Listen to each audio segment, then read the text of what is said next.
এক ক্ষুধার্ত বাঘ 3 দিন কিছু খাবার পায়নি, ক্ষুধায় অস্থির। বুড়ো বাঘ শিকার পায় নাই, জঙ্গলের পাশে এসে দেখে একটা ভেড়ার পাল, জিহ্বায় পানি এসে গেল।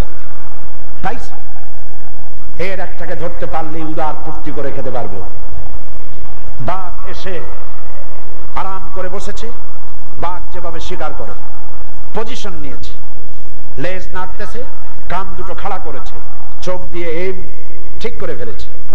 হঠাৎ চোখ পড়ল ওই ভেড়ার পালের ভেতরে একটা বাঘের বাচ্চা, আর ভেড়ায় বাঘের গুতাইতেছে। ভেড়া কাসুমাসু হয়ে, বাঘ কাসুমাসু হয়ে এক কোনায় চলে যাচ্ছে। বুড়ো বাঘ এই দৃশ্য দেখে ওর ক্ষুধা টুধা শেষ। হায় হায়, ভেড়ায় গুতায় বাঘের বাচ্চা, কি আশ্চর্য কথা। ক্ষুধা টুধা শেষ, সে নিল ওই বাঘের বাচ্চার উপরে, চাম করে ধরে ফেললো বাঘের বাচ্চা, পরে কামড়ায় ধরে হিচড়ে টেনে জঙ্গলের ভিতরে নিয়ে গেছে। এই বেটা বাতিজা, তুই ভেড়ার পালের মধ্যে কেন? কয় আমি তো ভেড়া। আরে পাগল, তুই ভেড়া না, তুই বাঘের বাচ্চা। কয় না, আমি ভেড়া। আশ্চর্য কথা। ঘটনা ঘটেছিল, ওই ভেড়ার মালিক শিকার করতে গিয়া ছোট্ট একটা বিড়ালের মতো বাঘের বাচ্চা পাইছিল। ওইটা জানিয়ে ভেড়ার সাথে লালন পালন করেছে, ভেড়ার দুধ খেয়ে এসে বড় হয়েছে। এখন ভেড়ার মধ্যে সে থাকে, সে মজু করে, আমিও বুঝি ভেড়া। বাঘ বলছে তুই ভেড়া না, তুই বাঘের বাচ্চা। কয় আমি বুঝি না। আচ্ছা চল, একটা কুয়ার কাছে নিয়ে গেছে, টাকা তো দেখ আমার চেহারাটা যেরকম বিরাট, তোরটা ওই রকম কিনা। বলে হ্যাঁ তাই তো। হাতের মধ্য থেকে নখরগুলি বার কর, দেখ নখর আছে কিনা। কয় তাই তো আছে। এবার দাঁতগুলি ছিটকায় পর টাকা, দেখ মূলার মতো দাঁত আছে কিনা। কয় তাও তো আছে। আমার মতো মোষ আছে কিনা। কয় তাও তো আছে। চোখ দুটা আমার মতো বড় কিনা। কয় তাও তো আছে। কয় আমি তো বুঝিনি আমি বাঘের বাচ্চা, ভেড়ায় আমার গুতায়, আর আমি কই আল্লাহ আমার একটু শিং দাও, আমি যেন গুতাইতে পারি। পাগল কোথাকার, তুই তো আমার বাঘের বাচ্চা। হুঙ্কার মেরে গর্জন করে লাফিয়ে পড়, যে ভেড়া তোরে গুতাইতেছিল সব পালায় যাবে। আজ এই বিশাল জনসমুদ্রে মুসলমানদের সন্তানদের বলি, গড্ডালিকা প্রবাহে ভেড়ার বাচ্চা তোমরা নও, তোমরা খালিদ বিন ওয়ালিদের সন্তান, তোমরা শহীদ তিতুমীরের সন্তান। আবার জাগ্রত হও, স্লোগান তোলো, নারায়ে তাকবীর।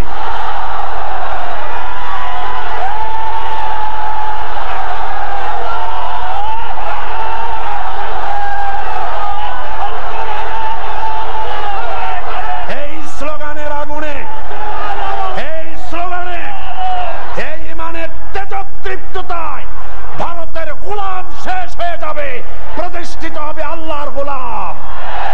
কার গোলাম? আল্লাহ পাক। আল্লাহ পাক আমাদেরকে কবুল করুন। জোরে বলেন আমিন, জোরে বলেন আমিন। কোরআনের শাসন প্রতিষ্ঠার লক্ষ্যে ঐক্যবদ্ধ আন্দোলন, এবং এই কাজ করতে হবে, এগিয়ে আসতে হবে যুবকদেরকে। কাদেরকে এগিয়ে আসতে হবে? আজকের মাহফিলে তাকিয়ে দেখুন, যুবকদের ঢল নেমেছে। বলেন আলহামদুলিল্লাহ। এটাই হচ্ছে ওদের গাত্রদাহ। এত বিরোধিতা করি, তারপরেও মানুষ ঠেকানো যায় না, ঠেকাইতে পারবে না। ইউরিদুনা লিইউতফিউ নূরাল্লাহি বিআফওয়াহিহিম ওয়াল্লাহু মুতিম্মু নূরিহি ওয়ালাউ কারিহাল কাফিরুন। মুখের ফু দিয়ে তারা আল্লাহর আলোকে নির্বাপিত করতে চায়, কিন্তু আল্লাহর আলো নিভাতে তারা পারবে না। নবীজি দিন প্রতিষ্ঠার জন্য নিজের শরীর মুবারকের রক্ত দিয়েছেন, সাহাবায়ে কেরাম জীবন দিয়েছেন, শাহাদাত বরণ করেছেন। আমাদেরকেও শহীদ হওয়ার তামান্না দিলের মধ্যে রাখতে হবে। ইসলামের জন্য জীবন দিলে শাহাদাতের মওত একটা পিঁপড়ায় কাটার যন্ত্রণার চাইতে বেশি কিছু নয়।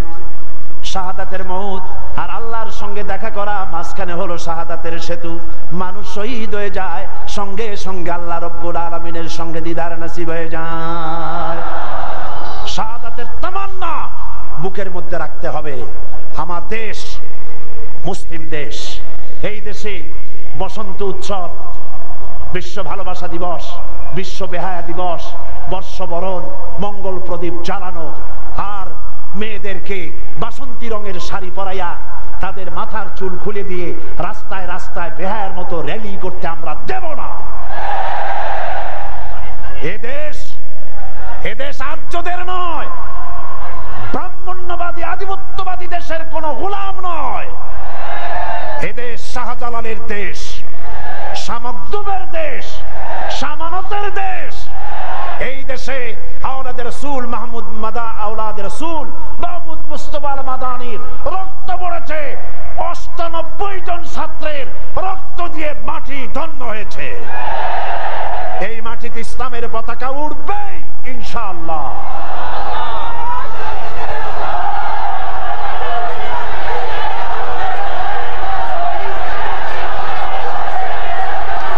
আমার বন্ধুগণ, আপনাকে আমাকে সকলকে একদিন মরে যেতে হবে। মরার পরে কবরের কাছে নিয়ে গিয়ে কবরের কাছে নিয়ে আমাকে কবরের মধ্যে রাখা হবে আর বলা হবে মিনহা খালাকনাকুম, পড়েন, মিনহা খালাকনাকুম ওয়া ফিহা নুঈদুকুম ওয়া মিনহা নুখরিজুকুম তারাতান উখরা। এই মাটি দিয়ে তোমাকে তৈরি করা হয়েছিল, এই মাটির মধ্যে তোমারে রেখে গেলাম, এই মাটি থেকে তোমারে আবার উঠানো হবে। চট্টগ্রামে এক জানাজায় আমার শরীক হওয়ার সুযোগ হয়েছিল অনেক বছর আগে। ইমাম সাহেবকে দেখলাম জানাজা শেষ করে তিনি লাশের দিকে আঙ্গুল ইশারা করে বললেন, কেন আসিল? সকলে কইল গম আসিল। তা আমি তখন নতুন নতুন গেছি চট্টগ্রামে। আমি চিন্তা করলাম লাশের সাথে গমের সম্পর্ক কি? ইমাম সাহেবরে পরে কানে কানে জিজ্ঞেস করলাম, ভাই এই লাশের সাথে আপনি গম আসিল, কিসের গমের কথা কইলেন? কয় যে গম মানে লোকটা কেমন আছিল, গম মানে ভালো, কেমন আছিল? তো লোকেরা বলছে গম আসিল মানে ভালো আছিল। তা বললো তাতে হইল কি? কয় যে আমি জিজ্ঞেস করলাম কেন আসিল, সকলে কইল গম আসিল, ভালো আসিল, তাহলে হইল কি? কয় যে আল্লাহও তার ভালো বলে বেহেশত দিয়ে দিবে। আশ্চর্য কথা, কেমন কথা! এই লোকটা যদি কন্ট্রাক্টর হয়ে থাকে, এই লোকটা যদি ইঞ্জিনিয়ার হয়ে থাকে, এই লোকটা যদি দারোগা বা অন্য কোনো চাকরিতে রত থাকে, তাহলে সে যদি কন্ট্রাক্টারি করতে গিয়ে সরকারি টাকা রড সিমেন্ট যদি খাইয়ে থাকে, সিমেন্ট ইট যদি হজম করে থাকে, মানুষের হক যদি নষ্ট করে থাকে, আর আপনারা সবাই মিলে বললেন কেমন আসিল, কেমন আসিল, সবাই বললো ভালো আসিল, আর আল্লাহ বেহেশত দিয়ে দিল, তাহলে হাকামুল হাকিমিন আল্লাহ হইলেন কেমনে? কি বিচার হইল? হইল কোন বিচার? আপনি যখন মারা যাবেন কবরের ভিতরে রাখা হবে আর বলা হবে বিসমিল্লাহ আলা মিল্লাতি রাসূলিল্লাহ, আল্লাহর নামে রাসূলের দলে উঠাইয়া দিয়া গেলাম। সুবহানাল্লাহ তো কইলেন, আগে বোঝেন কি জিনিস। আল্লাহর নামে রাসূলের দলে কারে উঠাইলেন? চিন্তা করুন সবাই, কান খুলে শুনুন। আপনি যখন ছাত্র ছিলেন, ছাত্র জীবনে যত অল রাইটিং করেছেন সবগুলি মানুষের নামে স্লোগান লিখেছেন, আপনার অল রাইটিং আল্লাহর কাজে লাগে নাই। জীবনে মিছিল করলেন, কোন মিছিলের স্লোগান আল্লাহর কাজে লাগলো না। আপনি বক্তৃতা করলেন, আল্লাহর কাজে লাগে নাই, রাসূলের কাজে লাগে নাই। আপনি বই লিখলেন, আল্লাহর কাজে লাগলো না, রাসূলের কাজে লাগলো না। ছাত্র জীবন শেষ হয়ে গেল, আপনি নেতা হলেন, মিটিং করলেন, মিছিল করলেন, হরতাল করলেন, বিক্ষোভ করলেন, সমাবেশ করলেন, নির্বাচন করলেন, ভোট করলেন, চাঁদা দিলেন। আপনার চাঁদা, আপনার ভোট, আপনার নির্বাচন, আপনার বক্তৃতা, আপনার জীবনের কোন একটি টাকা থেকে শুরু করে জীবনের কোন কাজ আল্লাহর কাজে লাগে নাই, রাসূলের কাজে লাগে নাই। এরপরে আপনি মরে গেছেন, মরা শরীরটা নিয়া কবরের ভিতরে রেখে বলা হলো আল্লাহর নামে রাসূলের দলে উঠায় দিয়া গেলাম। আপনি বিবেক খাটায় বলেন, আপনার সারা জীবনের শৈশব, কৈশোর, যৌবন, প্রৌঢ়ত্ব, জীবনের কোন একটা দিক বিভাগ আল্লাহ এবং তার রাসূলের কাজে লাগলো না। এই মরা দেহটা নিয়ে রাসূলুল্লাহ কি করবে? কথা বুঝে আসছে? কথা বুঝে আসছে? সুতরাং আমার কাজ আল্লাহ আমাকে শিখাচ্ছেন, কুল ইন্না সালাতি ওয়া নুসুকি ওয়া মাহইয়ায়া ওয়া মামাতি লিল্লাহি রাব্বিল আলামিন। পড়েন আমার সাথে, কুল ইন্না সলাতি ওয়া নুসুকি ওয়া মাহইয়ায়া ওয়া মামাতি লিল্লাহি রাব্বিল আলামিন। বলো আমার নামাজ, আমার কুরবানি, আমার হায়াত, আমার মওত সবকিছু আল্লাহ রাব্বুল আলামিনের জন্য। কার জন্য? এই কথাকে বিশ্বাস করতে হবে আর এইভাবে নিজের জীবনকে পরিচালিত করতে হবে। অনেকে মনে করে ওনারে ভোট দিলে ভোটটা তো পয়সা যাবে, ভোটটা দিয়ে লাভ কি? বলে না, আপনার ভোট পচার জিনিস নয়, পচার জিনিস নয়। সকালবেলা এখানে একটা মহিলা মাহফিল হয়েছিল, তারা আমাকে প্রশ্ন করেছেন নির্বাচনে যাকে ভোট দেব তারে কি কোন রকমের যাচাই বাছাই করা দরকার আছে? আমি জবাব দিলাম অবশ্যই আছে। যদি বাইতুল মুকাররমে গভর্নমেন্ট বলে যে ইমাম নাই, ইমাম নেওয়া হবে, তো কয়েকজন লোক প্রতিযোগিতা করলেন, ইন্টারভিউ দিলেন, আপনারা নেওয়ার সময় কি দেখবেন? দেখবেন মাথার চুল ঠিক আছে কিনা, ঠিক কিনা? যদি মাথার চুলগুলি লম্বা থাকে তার ইমাম হিসাবে নেবেন? দাড়ি কামানো ইমাম হিসাবে নেবেন? এত মোষ হাসে না কান্দে বোঝা যায় না, এর ইমাম নেবেন? প্যান্ট পরেছে পায়ের গিরার তলে চলে গেছে, তার ইমাম নেবেন? বউ পর্দায় থাকে না, তার ইমাম নেবেন? সুদী ব্যাংক থেকে টাকা নিয়ে বিল্ডিং করেছে, তার ইমাম নেবেন? তাহলে ওই ইমাম সাহেব ইমাম মানে কি? নেতা। কয়জনের নেতা? বড় জোর 2000 লোকের নেতা, মসজিদের 5000 লোকের নেতা। 2000-5000 লোকের নেতা নির্বাচনের সময় এতটা মাইক্রোস্কোপ যন্ত্র দিয়ে দেখেন লুঙ্গিটা গিরার নিচে বসছে নাকি, মোষ লম্বা নাকি, টুপি উল্টানো নাকি, বউ বেপরদায় থাকে নাকি। আর যখন জাতীয় নির্বাচন আসে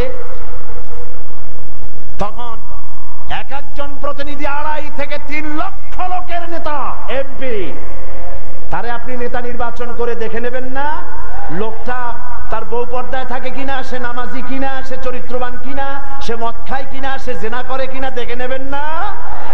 অবশ্যই দেখে নিতে হবে। যদি দেখে না নেন আল্লাহর কাছে জবাব দিতে করতে হবে। মহান আল্লাহ রাব্বুল আলামিন বলেন ওয়ালাল্লাহি কাসদুস সাবিলি ওয়া মিনহা জাইরুন। আল্লাহ পাক বলেন সোজা রাস্তা, সোজা পথ বলে দেওয়ার দায়িত্ব আমি আল্লাহর। যেখানে রয়েছে অসংখ্য বাঁকা পথ, অসংখ্য বাঁকা পথ যেখানে, যে পৃথিবীতে, সেখানে সোজা রাস্তা বলে দেওয়ার দায়িত্বটা কার?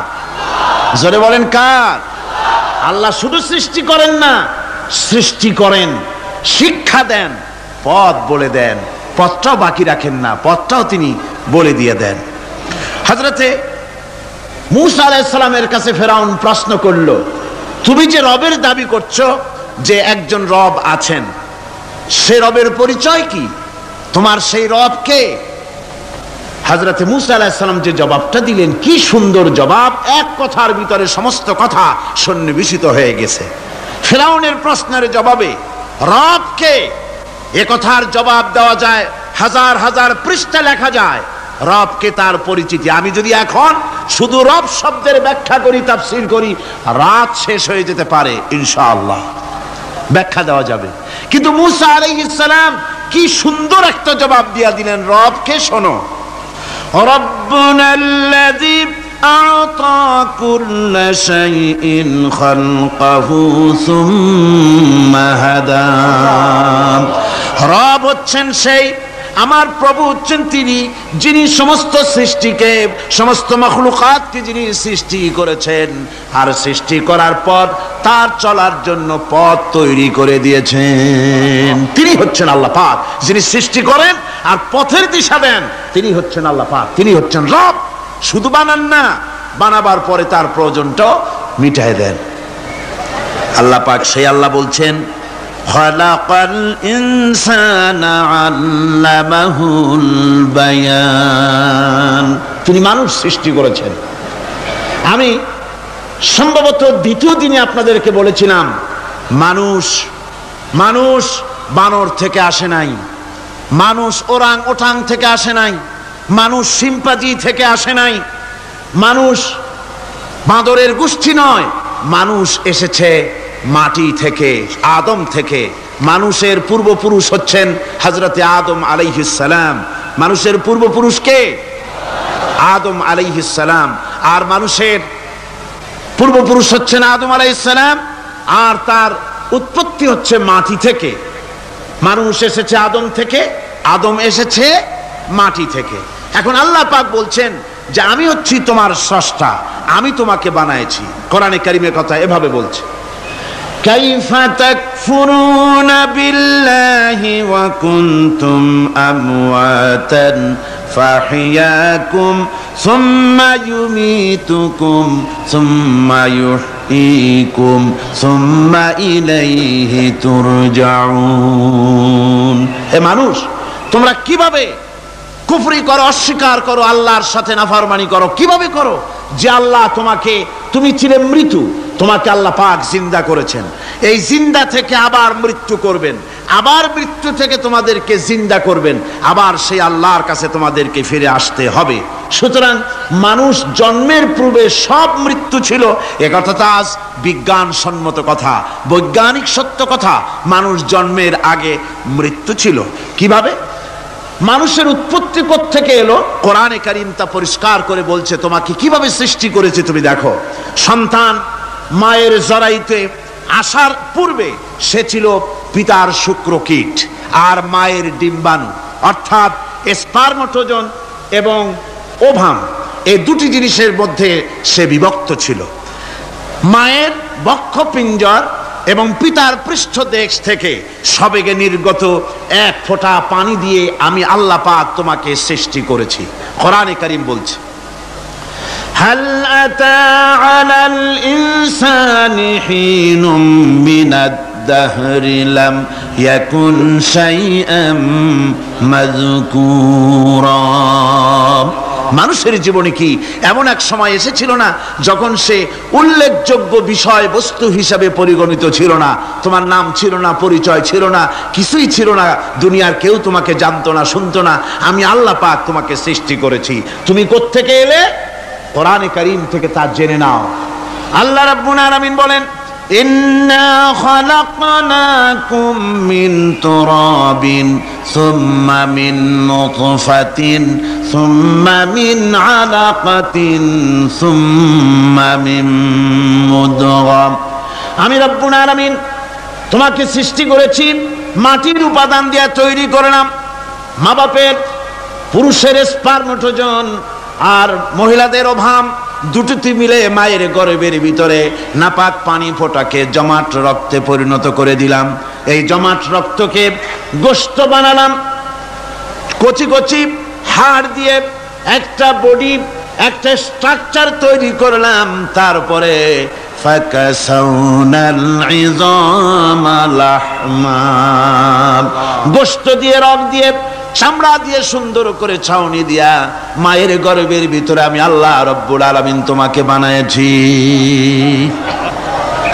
মায়ের পেটের ভিতরে ফি কারারিম মাকিন, একটি সুরক্ষিত জায়গায় তোমাকে আমি রেখে দিলাম, যেখানে কোনো রোগ, কোনো জার্ম যেখানে পৌঁছতে পারবে না, কোনো অসুবিধা হবে না। এমন একটা জায়গায়, এমন একটা ইন্টেনসিভ কেয়ার ইউনিটের ভিতরে রেখেছি। সুবহানাল্লাহি ওয়া বিহামদিহি। একটা ইন্টেনসিভ কেয়ার ইউনিট, যেখানে কোনো রকমের কোনো জার্ম প্রবেশ করে বা করবার কোনো ক্ষমতা নাই কারো। এমন একটা প্যাকেট, সুন্দর একটা প্যাকেট, একটা কভারের মধ্যে তোমাকে তৈরি করা হলো মায়ের পেটের মধ্যে। তারপরে আজকে তুমি কুফরি করতেছো, আজকে আমাকে অস্বীকার করছো।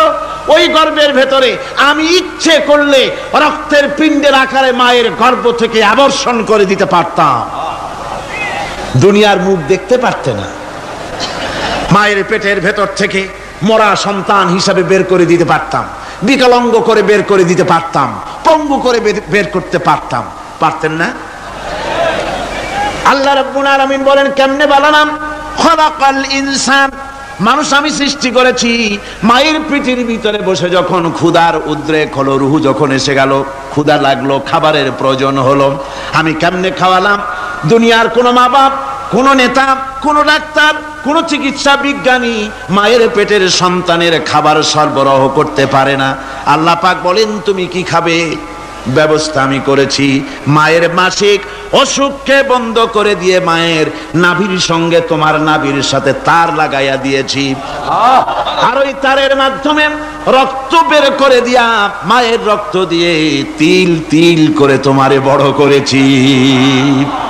রক্তটা মুখে লাগাই নাই, মুখে লাগলে পরে নাপাক রক্ত, মুখটা নাপাক হয়ে যাবে। নাভির ভিতর দিয়ে পাস করে দিলাম, মুখটাকে পবিত্র রেখে দিলাম, যাতে করে দুনিয়ায় আসার পর আমার পবিত্র বানানো মুখখানা দিয়া এই দুনিয়ায় বসে তোমার আল্লাহর পবিত্র নামের জিকির করতে পারো। এমন সুন্দর করে মায়ের পিঠের ভিতরে তৈরি করলাম, হাত দিলাম, পা দিলাম, সুন্দর করে বানালাম, এমন নিখুঁত করে বানালাম, তাকায়া দেখো নিজের দিকে, সুন্দর করে বানালাম।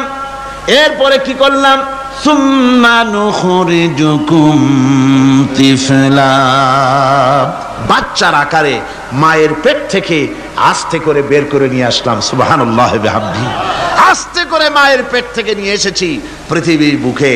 পৃথিবীতে যখন আসলে তখন তোমার অবস্থাটা কি ছিল?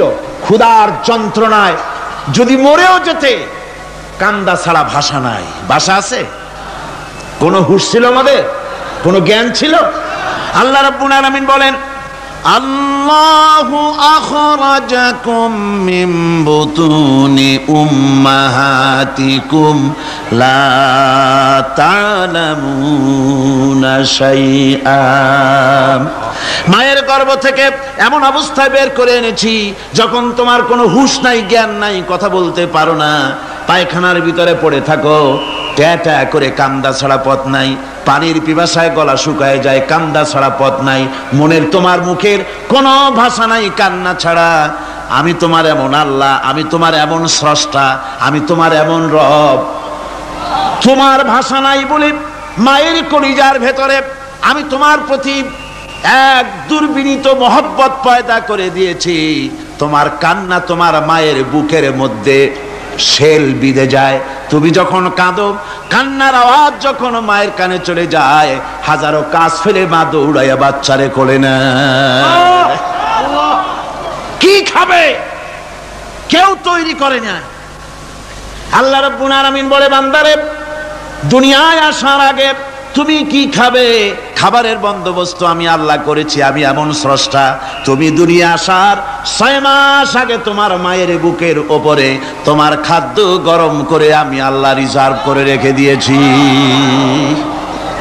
সেই খাদ্য শুধু খাদ্য নয়, রোগের প্রতিষেধক, এটা ওষুধ। আজ বিজ্ঞানীরা, চিকিৎসা বিজ্ঞানীরা বলছেন মায়ের দুধ সন্তানের খাদ্যের, মায়ের দুধের চাইতে কোনো বিকল্প কিছুই নাই। সন্তান পৃথিবীতে এলে মায়ের প্রথম দুধটা, গ্রামে গঞ্জে অশিক্ষিত এলাকায় প্রথম দুধটা ফেলে দেয়, এটাকে মনে করে এটা খারাপ, এটা খাওয়াতে নাই, তাহলে ধনুষ্টঙ্কার হবে, হাবিজাবি কথা বলে। আল্লাহ দুধ বানাইছে বাচ্চার ধনুষ্টঙ্কার হওয়ার জন্যে। মায়ের ওই প্রথম দুধটা হচ্ছে সন্তানের জন্য সমস্ত রোগের প্রতিষেধক। সে ছিল পেটের ভিতরে একটা কাভারের মধ্যে, ওখানে কোনো জার্ম ছিল না, কোনো রোগ জীবাণু ছিল না। ও পৃথিবীতে এসেছে যেখানে অক্সিজেনের ভেতরে জার্ম রয়েছে, বাতাসের ভিতরে জার্ম রয়েছে, যার পরিবেশটা খারাপ হয়ে আছে, মানুষের শ্বাস প্রশ্বাসে নিঃশ্বাসে হাজারো রোগ জীবাণু ঘুরছে। এই রকমের একটা পৃথিবীতে এসেছে। আসার পরে কচি স্বাস্থ্য, কচি শরীর, কচি হার্ট, কচি লাংস, সেটাকে প্রতিরোধ করবে কি করে? সেজন্য আল্লাহ পাক মায়ের দুধের ভিতরে সমস্ত রোগের প্রতিষেধক দিয়ে দিয়েছেন। সুবহানাল্লাহ।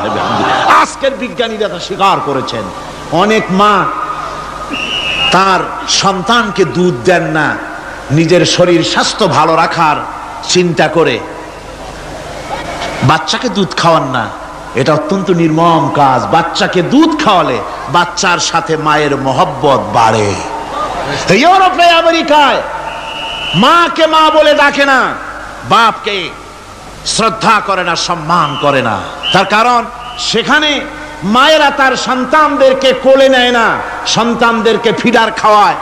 আর আমি নিজের চোখে দেখেছি মায়েরা ইউরোপে, আমেরিকায় যখন শপিং এ আসে, তখন রাস্তায় যখন আসে, তখন ওই পুশ চেয়ারগুলিতে বাচ্চাকে শোয়াইয়া বাচ্চা এভাবে পুশিয়ারে করে ঠেলে নিয়ে যায়, আর কুত্তার বাচ্চাগুলি কোলে করে ঘুরে বেড়ায়। কুত্তার বাচ্চা কোলে নেয়, নিজের বাচ্চা পুশিয়ারে করে ঠেলে। সেই জন্য মায়ের প্রতি সন্তানের মহব্বত হয় না, সন্তানেরও মায়ের প্রতি কোনো শ্রদ্ধা জাগে না। আল্লাহর কি ব্যবস্থা, মায়ের কলিজার মধ্যে মহব্বত পয়দা করে দিয়েছেন আল্লাহ পাক। মায়ের বুকের দুধের ভিতরে আল্লাহ রাব্বুল আলামিন, আল্লাহ পাক বলছেন আমি মানুষ সৃষ্টি করেছি আর তার সমস্ত প্রয়োজন মিটিয়েছি, তার খাবারের সব প্রয়োজন মিটিয়ে দিয়েছি। দুধটাকে ঘন করি নাই হজম করতে পারবে না বলে, ওই দুধটা সামান্য পাতলা করে দিয়েছি, ওর ভিতরে সামান্য মিষ্টি দিয়েছি। দুধের বোটার ভিতরে একটা ছিদ্র দিলে, চোষা মারলে পরে অনেকগুলি দুধ বেরিয়ে এসে গলাটা আটকে যেত, তোমার কচি কণ্ঠ গলা আটকে যেত, শ্বাস করতে পারতে না। এজন্য মায়ের স্তনের বোটার ভিতরে সূক্ষ্ম সূক্ষ্ম 32টা ছিদ্র করে আস্তে করে দুধ বার করে তোমার জীবন আমি বাঁচাইছি।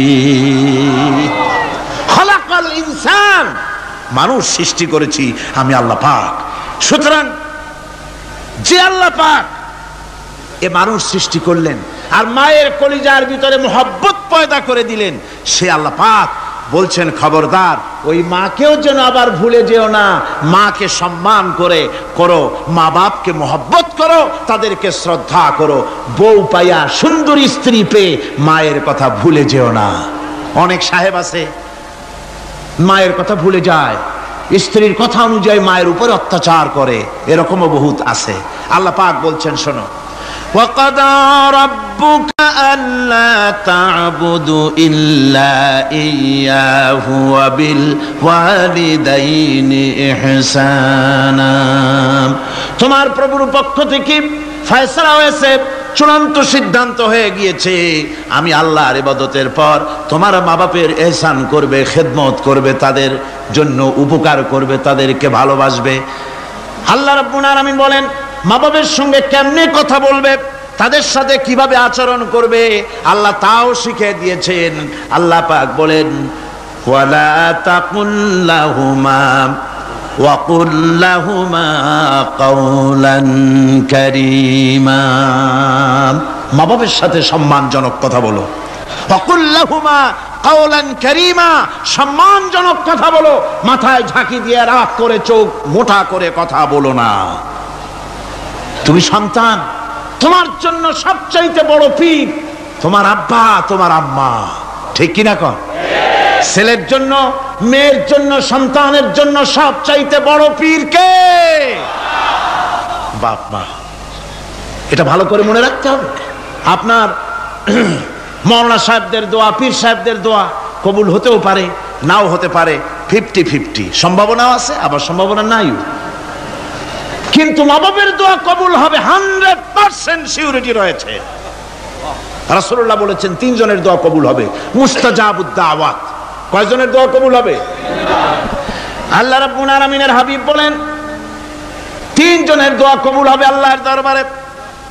তার মধ্যে একজন হলেন মাজলুম ব্যক্তি, যে ব্যক্তি অত্যাচারিত, যে ব্যক্তি মুসাফির, প্রবাসী, তার দোয়া কবুল হবে। আর মা বাপ যদি সন্তানের জন্য দোয়া করে, ওই দোয়া আল্লাহ রাব্বুল আলামিনের দরবারে মঞ্জুর হয়ে যায়। আল্লাহ রাব্বুল আলামিন মা বাপ সম্পর্কে বলেন, মা বাবের জন্য আমার কাছে দোয়া করবি বান্দারা, আমার কাছে দোয়া করবি। দোয়াটা আল্লাহ পাক শিখাচ্ছেন, রব্বিরহামহুমা কামা রব্বায়ানি সাগীরা। পড়েন সবাই, রব্বিরহামহুমা কামা রব্বায়ানি সাগীরা। একটু জিকির করেন লা ইলাহা। একটা ফ্যান আনতে হবে, মাস্ক। লা ইলাহা ইল্লাল্লাহ, লা ইলাহা ইল্লাল্লাহ, লা ইলাহা ইল্লাল্লাহ, লা ইলাহা ইল্লাল্লাহু মুহাম্মাদুর রাসূলুল্লাহ। আমার ভাইরা, আল্লাহ পাক শিখাচ্ছেন, বান্দা তোর মা বাপের জন্য আমার কাছে দোয়া কর। আল্লাহ রব, আয় আমার প্রভু, আমার মা বাপ যেমন ছোটবেলায় আমাকে স্নেহের কোলে লালন পালন করেছে, আয় আমার আল্লাহ তুমি আমার মা বাপকে তোমার রহমতের কোলে লালন পালন করো। আল্লাহ শিখাই দিয়েছেন। আমার ভাইরা, প্রত্যেক নামাজের পরে এই দোয়াটা ভুলে যাবেন না। ভুলে যাবেন? ভুলে যাবেন? আমার ভাইরা, আমার বোনেরা, সবাই প্রত্যেক নামাজের পরে পড়বেন রাব্বির হামহুমা কামা রাব্বায়ানি সগীরা। এই দোয়া করতে কেউ ভুলে যাবেন না। আল্লাহ রাব্বুল আলামিন বলে, বান্দারে وَوَصَّيْنَا الْإِنسَانَ بِوَالِدَيْهِ إِحْسَانًا حَمَلَتْهُ أُمُّهُ كُرْهًا وَوَضَعَتْهُ كُرْهًا। আল্লাহ পাক বলেন, আমি পৃথিবীর সমস্ত মানব মণ্ডলীকে উপদেশ দিয়েছি, মা বাপকে সম্মান করো, শ্রদ্ধা করো, তাদের উপকার করো। তার কারণ হলো তোমার মা তোমাকে গর্ভে ধারণ করেছে অত্যন্ত কষ্টের সাথে। আল্লাহ বলতেছেন, মা তোমাকে গর্ভ ধারণ করেছে অত্যন্ত কষ্টের সাথে, এরপরে তোমাকে ডেলিভারি করেছেন অত্যন্ত কষ্টের সাথে, তোমাকে ডেলিভারি করেছেন। আমার ভাইয়েরা, জনাব অধ্যাপক মফিজুর রহমান সাহেব আমাকে বলছেন যে মাহফিলের চতুর্দিকে ওনাদের কাছে রিপোর্ট এসেছে এক শ্বাসরুদ্ধকর পরিবেশ সৃষ্টি হয়ে গিয়েছে। মহিলাদের ভেতরে 3 জন নাকি সেন্সলেস হয়ে পড়েছেন, এত প্রচন্ড ভিড় হয়েছে সেখানে। আপনারা দোয়া করুন আল্লাহ যেন এই মাহফিলকে সুন্দর রূপে পরিচালিত করে দেন, রহমতের হাওয়া যেন বহায় দেন। জোরে কোন আমিন, আরো জোরে কোন আমিন। আমি দেখতে পাচ্ছি আপনারা ঠাসাঠাসি করে বসেছেন, তারপরেও আল্লাহ পাক কোরআন শরীফে বলেছেন, তোমরা যদি অপর ভাইকে একটু জায়গা করে দাও, নিজের জায়গা কম করে, আল্লাহ বেহেশতের মধ্যে তোমার জায়গা বাড়াই দিবেন। আল্লাহ পাক কোরআন শরীফে বলেছেন। আমি সমস্ত মুসলমান, একজনও দাঁড়াবেন না, এক বান্দাও দাঁড়াবেন না। বসা অবস্থায় আপনারা সামনের দিকে চেপে আসেন, এই মঞ্চের দিকে বসা অবস্থায় সমস্ত মানুষ নড়ে চড়ে বসেন, হরকতে বরকত হবে, নড়ে চড়ে বসেন। আর এই ফাঁকে দাঁড়াবেন না, খবরদার। বসা অবস্থায় মঞ্চের দিকে চেপে আসেন আর জোরে সোরে মহব্বতের সাথে জিকির করেন, লা ইলাহা ইল্লাল্লাহ। গভীর রাত্রে মানুষ সব ঘুমায় যায়, গর্ভবতী মা ঘুমাতে পারে না, সন্তান পেটের ভিতরে, হাঁটু দিয়া গুতা মেরেছে, পা দিয়া লাথি মেরেছে। মা চরম শীতের রাত্রে, প্রচন্ড শীতের রাতে গায়ের লেপটা সরায় দিয়া মা একবার দাঁড়ায় আর একবার বসে, একবার দেওয়ালের সাথে হেলান দিয়া দাঁড়ায়, কষ্ট করে রাতটারে কাটায় দেয়। আবার সারাদিন সংসারের জন্য কাজ করেছেন, রান্না বান্না করেছেন মা, সকলকে খাওয়াইয়া মা শেষের দিকে খেতে গেছেন। যখন নিজে খেতে গেলেন, খাবারের ক্ষুধাত নিয়ে পেট ক্ষুধা নিয়ে খেতে বসেছেন, পেটের ভিতরে সন্তান লাথি মেরেছে, পেটের মধ্যে ঘুষা মেরেছে, হাঁটু দিয়া গুতা মেরেছে, ভরা পেটে, পেটের ভিতরে সন্তান গুতা মারলো হাঁটু দিয়া, মাথা দিয়া। মা ক্ষুধা রয়েছে পেটে, খেতে পারলেন না, বেদনা শুরু হয়েছে। খাবারের থালাটা ঠেলে দিয়ে মা দাঁড়ালেন, বসলেন, চোখের পানি ফেললেন। এভাবে করে মা একটা দুইটা দিন নয়, 10টি মাস পর্যন্ত সন্তানটাকে পেটের মধ্যে নিয়ে, একটা জীবিত মানুষ আর একটা জীবিত সন্তান পেটের মধ্যে নিয়ে নড়াচড়া করছেন, চলাফেরা করছেন। কিতাবের মধ্যে এসেছে, রাতের বেলায় মা যে ঘুমাতে পারেন না সন্তানের নড়াচড়ার কারণে, রাতভর ইবাদত করলে যত সওয়াব পাওয়া যেত, আল্লাহ ওই সওয়াব মায়ের আমলনামায় লিখে দেন। সন্তান পেটে থাকার কারণে খেতে পারে না, পেট ভরে ক্ষুধায় কষ্ট পায় মা, এই জন্যে 10 মাস ধরে রোজা রাখলে যে সওয়াব হতো, আল্লাহ রাব্বুল আলামিন মায়ের আমলনামায় রোজার সওয়াব লিখে দেন। 10 মাস পুরে গেল, সন্তান ডেলিভারির সময় চলে এলো। মায়ের মন বিমর্ষ, সন্তান ডেলিভারি হবে, না জানি মরে যাই নাকি, না জানি অপারেশন লাগে নাকি, কি অবস্থা হবে। মা খেতে পারে না, মুখটা শুকায়া যায়। ডেলিভারির সময় যখন আসে, মা বাবার কাছ থেকে বিদায় নিয়ে যায়, স্বামীকে একান্তে গোপনে ডেকে নিয়ে বলে, প্রাণের স্বামী, দীর্ঘদিন একসঙ্গে ঘর কন্যা করেছি, অপরাধ হয়ে যেতে পারে, আমারে মাফ করে দিও। আমার মনে হয় এবার আমি আর বাঁচবো না। সংসার থাকলো, চাবি থাকলো, সব বুঝে নাও, আমারে মাফ করে দিও।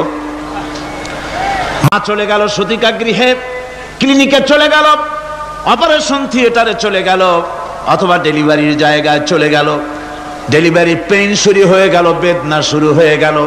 এক একটা বেদনা যেন মায়ের এক একটা মৃত্যু যন্ত্রণা শুরু হয়ে যায়। এমন যন্ত্রণা, প্রসব বেদনা দুনিয়ার ভুক্তভোগী মা ছাড়া আর কেউ জানে না। এই চরম বেদনার ভেতর দিয়ে, চরম কষ্টের ভিতরে মা যখন একটা বাচ্চা প্রসব করলো, জিহাদের ময়দানের মতো মা রক্তাক্ত হয়ে গেলেন, সন্তান দুনিয়ায় এলো। মা তখন অস্থির থাকেন। এত বড় বিরাট কষ্টের ভিতরে আল্লাহ রাব্বুল আলামিন বলেন, সন্তান যখন ডেলিভারি হয়ে গেল, মায়ের মনের ভিতরে আমি তখন এই ফিলিংস, এই টেন্ডেন্সি জাগ্রত করে দিই, দেখ কি হয়েছে। মা তখন দেখতে চায় কি হয়েছে। মায়ের সামনে যখন এত কষ্টের, হৃদয় রিংড়ানো, কলিজার 32টি নাড়ি ছেঁড়া যন্ত্রণার সন্তান যখন মায়ের চোখের সামনে আসে, আল্লাহ পাক বলেন, মা যখন তার ছেলের মুখের দিকে তাকায়, মেয়ের মুখের দিকে তাকায়, আল্লাহ বলেন 10 মাসের পেটে ধরা কষ্ট আর ডেলিভারির সব কষ্ট মায়ের মন থেকে মুছে ফেলে দেই। আল্লাহ রাব্বুল আলামিন বলেন, খবরদার দুনিয়ার মানুষ, এমন মায়ের সাথে নাফরমানি করবি না, এ মায়ের সাথে নাফরমানি করবি না, মাকে সম্মান করবি, মার কাছে দোয়া চাবি। দুনিয়ায় যদি সম্মান চাও, রিজেক্ট চাও, মায়ের পায়ে ধরে কাঁদো। মায়ের জাতি অনেক সম্মান তার। রাসূল করিম সাল্লাল্লাহু আলাইহি ওয়াসাল্লামকে প্রশ্ন করা হয়েছে, হুজুর খেদমত করব কার? হুজুর কয় মায়ের। তারপরে কার? হুজুর কয় মায়ের। তারপরে কার? হুজুর বলেন মায়ের। তারপরে কার? তোমার পিতার। 3 গুণ। তোর মায়ের মর্যাদা 3 গুণ বেশি, তোর বাপের চাইতে মর্যাদা বেশি। সুবহানাল্লাহ পড়ে। আর আজকে ইসলামের শত্রুরা তারা বলে যে ইসলাম নারীর অধিকার আদায় করে নাই। নারীর অধিকার ইসলাম দেয় নাই তো কে দিয়েছে? আমার বন্ধুগণ, বিশ্বনবী জনাব মুহাম্মদ রাসূলুল্লাহ সাল্লাল্লাহু আলাইহি ওয়াসাল্লাম মসজিদে নববীর ভিতরে বসে আছেন। এক বৃদ্ধা মহিলা মসজিদের মধ্যে প্রবেশ করলেন। হুজুর বৃদ্ধাকে দেখে দাঁড়ায় গেলেন, বিশ্বনবী বুড়ি মেয়ে লোককে দেখে দাঁড়ায় গেলেন। আল্লাহর নবী বুড়িকে দেখে দাঁড়ালেন। বুড়ি যখন কাছে এলেন, আল্লাহর নবী নিজের গায়ের চাদর বুড়ির জন্য বিছায়া দিলেন। বুড়ি বসলেন। এরপরে কথাবার্তা সারার পর বুড়ি যখন বিদায় হবেন, হুজুর আবার দাঁড়ালেন। বুড়ি মহিলা চলে গেলেন। সাহাবায়ে কেরাম বলেন, ইয়া রাসূলুল্লাহ, কিছুই বুঝলাম না, একজন বৃদ্ধা মহিলার জন্য বিশ্বনবী দাঁড়ান আর গায়ের চাদর বিছান, আমরা বড় আশ্চর্য হয়ে গেলাম। নবীজি বলেন, ও আমার সাহাবীরা, তোমরা জানো না, এই মহিলাকে চিনতে পারো নাই। আমি আমার মায়ের দুধ আমার জীবনে কিসমতে তেমন হয় নাই। আমি আমার মায়ের দুধ তেমন কিসমতে পাই নাই। যার বুকে দুধ খেয়ে, যার কোলে কাখে চড়ে আমি বড় হয়েছি, আমার সেই দুধ মা, ইনি হযরতে হালিমাতুস সাদিয়া, আমার সেই দুধ মা। রাসূলুল্লাহ নিজে সম্মান দিয়েছেন মায়ের।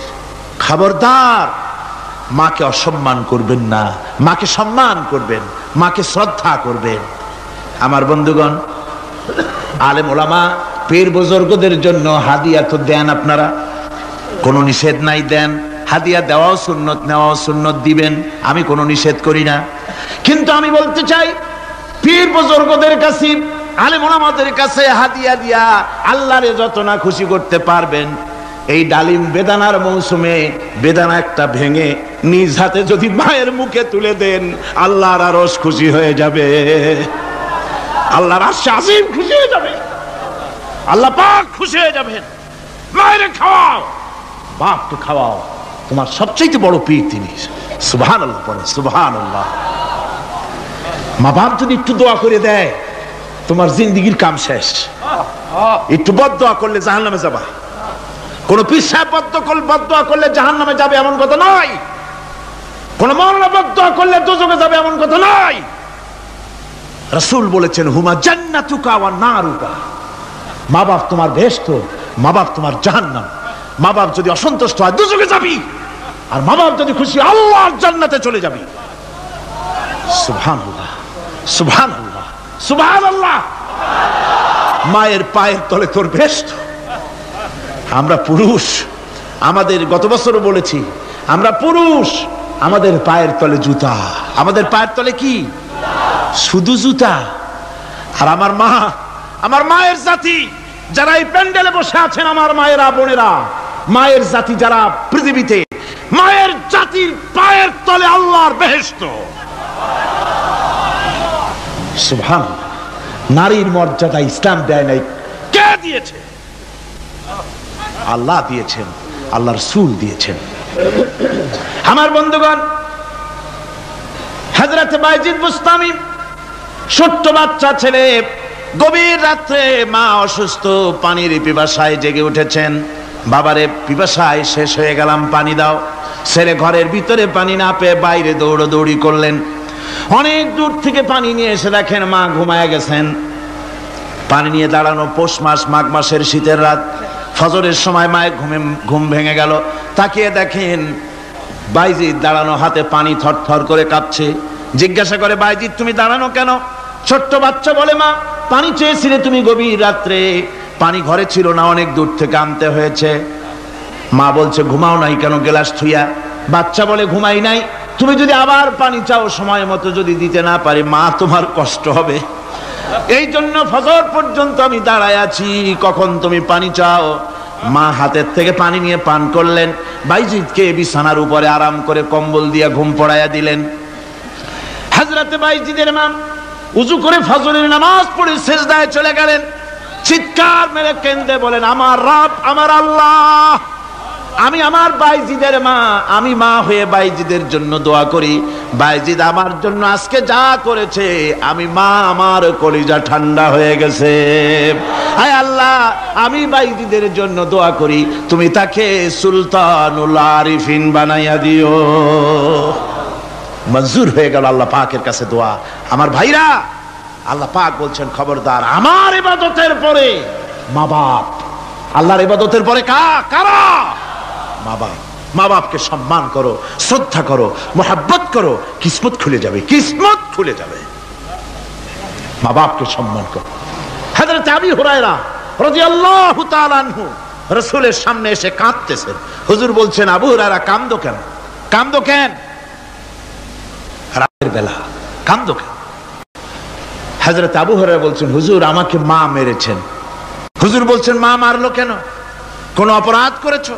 কোন গোস্তাখি করেছো? আবু হুরায়রা বলছেন, না হুজুর, কোন গোস্তাখি করি নাই, তবে মারলো কেন? হযরত আবু হুরায়রা বলছেন, হুজুর আমি আপনার দরবার থেকে ফিরতে রাত হয়ে গিয়েছিল। মা জিজ্ঞেস করলেন, আবু হুরায়রা এত রাত্রে কোথায় ছিলি? বললাম, আমি ছিলাম যে কদম চুমতে পারলে দুনিয়া ধন্য হয়, সেই দরবারে নববীর কদম মোবারক থেকে আসতে আমার দেরি হয়েছে। আমার মা মুশরিকা, আপনার নাম শুনে তার গায়ে আগুন জ্বলে উঠলো, আমাকে ধরে মারা আরম্ভ করলো। বলল, হয় আমার বাড়ি ছাড়বি, আর না হয় মুহাম্মদ সাল্লাল্লাহু আলাইহি ওয়াসাল্লামের দরবার ছাড়বি।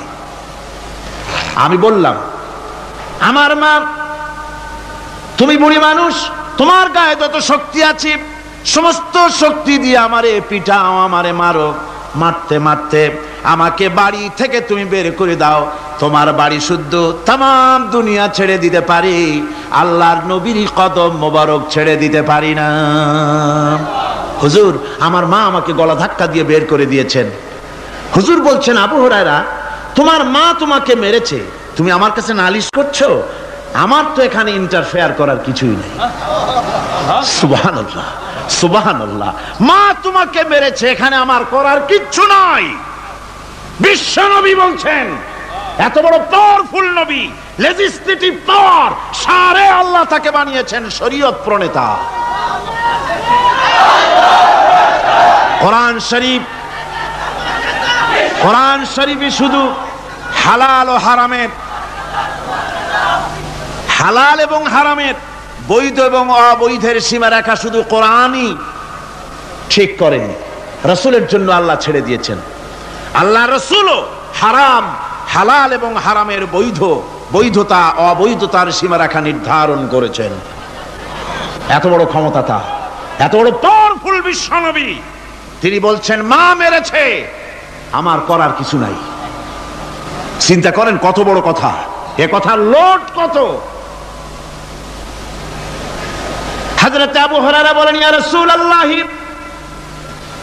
মা মাকে মেরেছেন, আমি আল্লাহর নবীর কাছে মায়ের বিরুদ্ধে নালিশ করতে আসি নাই। বললেন, কেন এসেছো?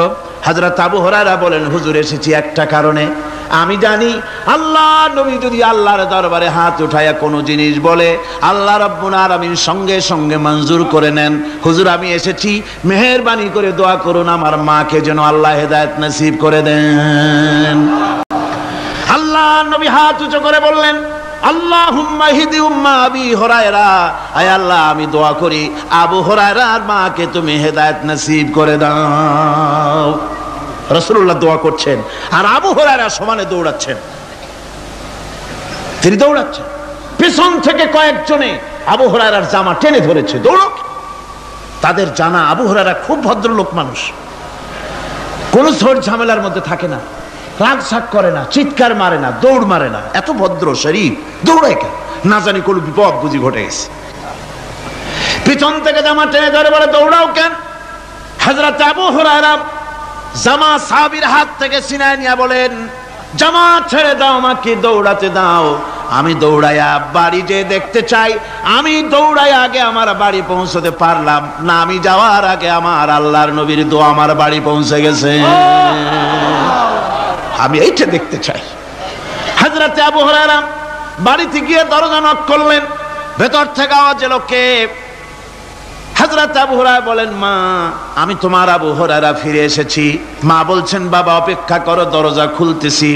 হযরত আবু হুরায়রা বলেন, মায়ের গলার আওয়াজের ভিতরে শিরকিয়াতের কর্কশতা পেলাম না, মায়ের গলার আওয়াজের ভিতরে তাওহীদের গন্ধ পেলাম। আমার মনে হলো নবীর নিক্ষিপ্ত তীর তার নিশানায় পৌঁছে গেছে। কিছুক্ষণ পর মা আমার বেরিয়ে এলেন, মাথা থেকে চুলের থেকে, বুড়ি মানুষ, সাদা চুলের ভিতর থেকে পানি পড়তেছে। মা বলল, বাবারে তোমারে মারার পর আমি বড় অনুতপ্ত হয়েছি, অনুশোচনা করেছি, আমি গোসল করেছি, মনে মনে ভাবলাম আমার ছেলে তো কোনো খারাপ জায়গায় যায় নাই, কেন তারে মারলাম? আমি বড় লজ্জায় পড়েছি তোমারে মেরে। ও আমার আবু হুরায়রা, আমি গোসল করেছি, পবিত্র হয়ে গেছি, জলদি করে আমাকে নিয়ে চলো বিশ্ব নবী জনাবে মুহাম্মদুর রাসূলুল্লাহর দরবারে। হযরত আবু হুরায়রা মা ঘোষণা করলেন, আশহাদু আল্লা ইলাহা ইল্লাল্লাহু ওয়াহদাহু লা শারীকা লাহু ওয়া আশহাদু আন্না মুহাম্মাদান আবদুহু ওয়া রাসূলুহু। আমার ভাইরা, মা বাপ সবচেয়ে সম্মানের জিনিস। আল্লাহর ইবাদতের পরই মা বাপের খেদমত করতে হবে। আল্লাহ পাক বলছেন, বান্দারে দেখ, মায়ের পেট থেকে আনলাম, মায়ের বুকের মধ্যে মহব্বত পয়দা করলাম, এত মহব্বত দিলাম তোর উপরে, যে কোনো বিদেশে যান, যেখানে যান, বাড়িতে ফিরলে পরে সকলে ছেলে মেয়ে ভাই বোন সবাই দেখবে সুটকেসে আমার জন্য আনছে কি, সবাই চিন্তা করবে আমার জন্য কি এনেছে। একমাত্র মা সন্তানের মুখের দিকে তাকাবে, কখন খাইছে সে। সুবহানাল্লাহ, সুবহানাল্লাহ, আমার বাসার মুখখানা শুকনা, তুই বুঝি আজকে কিছু খাইস নাই। বিদেশে যেসব সন্তান থাকে, মা কাটা কবুতরের মতো ছটফট করে। আমার ছোটবেলার কথা আমি দেখেছি, সরসিলা মাদ্রাসায় পড়তাম, আব্বা টাকা দিতেন মাদ্রাসায় যাওয়ার সময়, আবার মা আবার মুরগির ডিম বিক্রি করা, বিভিন্ন জিনিস বিক্রি করা বা বাজার করার পয়সা, উদ্বৃত্ত কিছু পয়সা আব্বার অজান্তে আমার হাতের মুঠার মধ্যে দিয়ে দিতেন।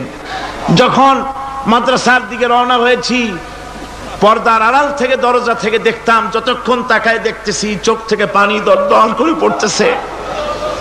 সুবহানাল্লাহ, মা কি জিনিস! আল্লাহ আল্লাহ আল্লাহ।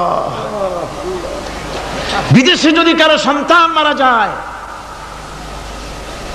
সবার জানার আগে কবি বলতেছেন, বিদেশে বিরাজ্যে যার পুত্র মারা যায়, পশু পক্ষী না জানিতে আগে জানে মায়। মায়ের কলিজার তারে টান লেগে যায়, মা বুঝতে পারে আমার সন্তানটা নাই। আহারে মা,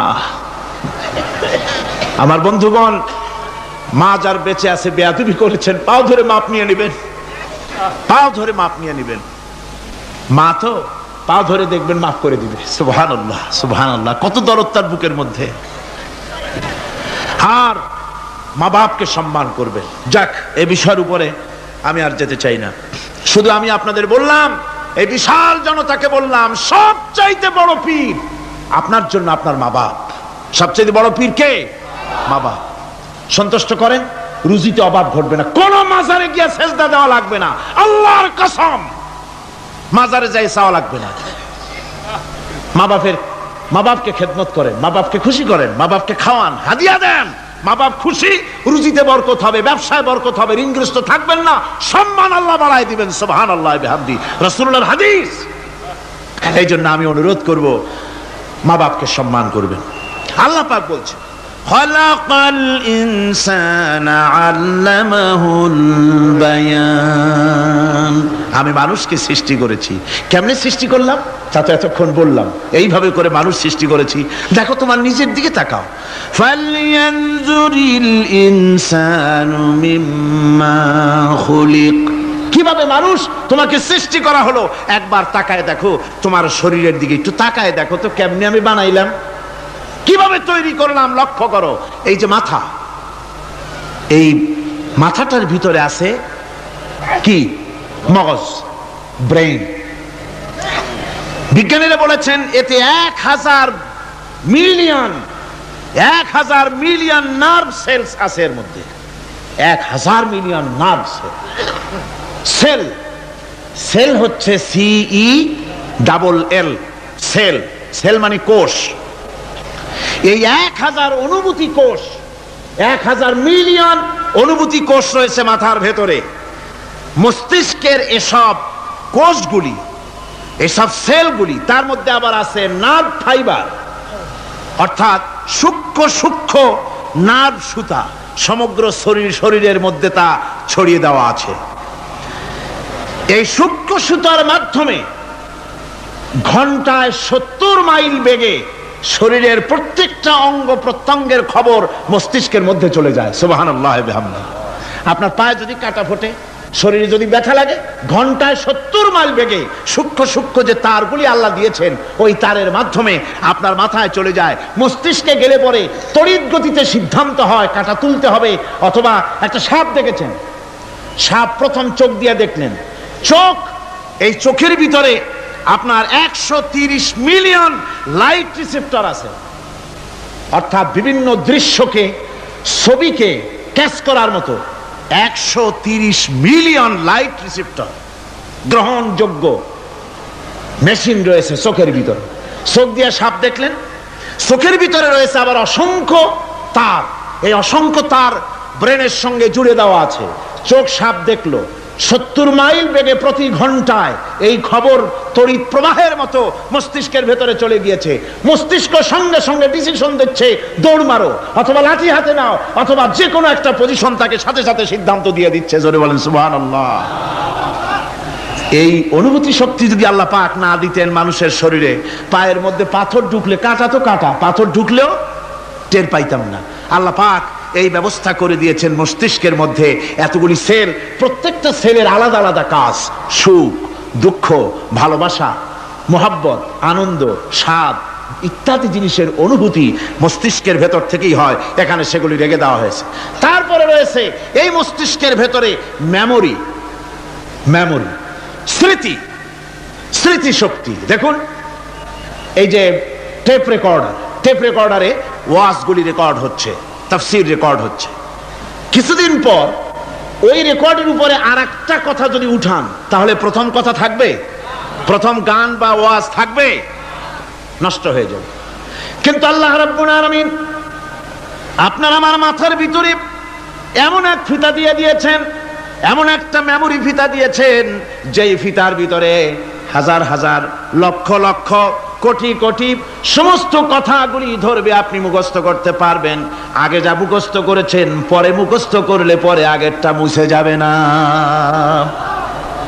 সুবহানাল্লাহ বিহামদিহি।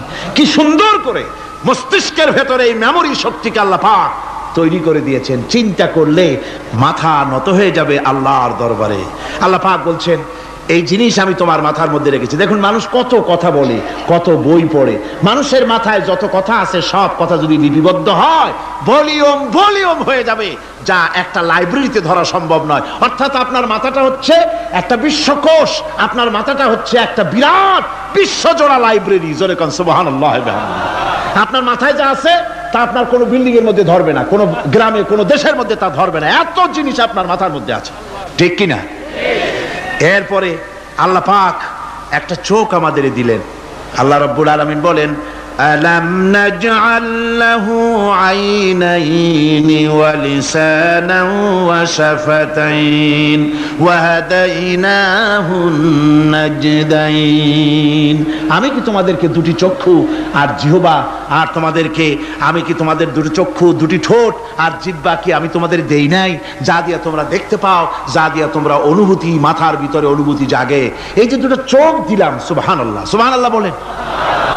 দুটি চোখ আছে বলে এই সুন্দর পৃথিবী দেখতে পাই। চোখ দুটি না থাকলে পৃথিবী অন্ধকার, মা দেখতে পাবো না, কোরআন দেখতে পাবো না, পৃথিবী দেখতে পাবো না, বাপ দেখতে পাবো না, সন্তান দেখতে পাবো না, দুনিয়াটা মিথ্যা হয়ে যাবে, ঠিক কিনা?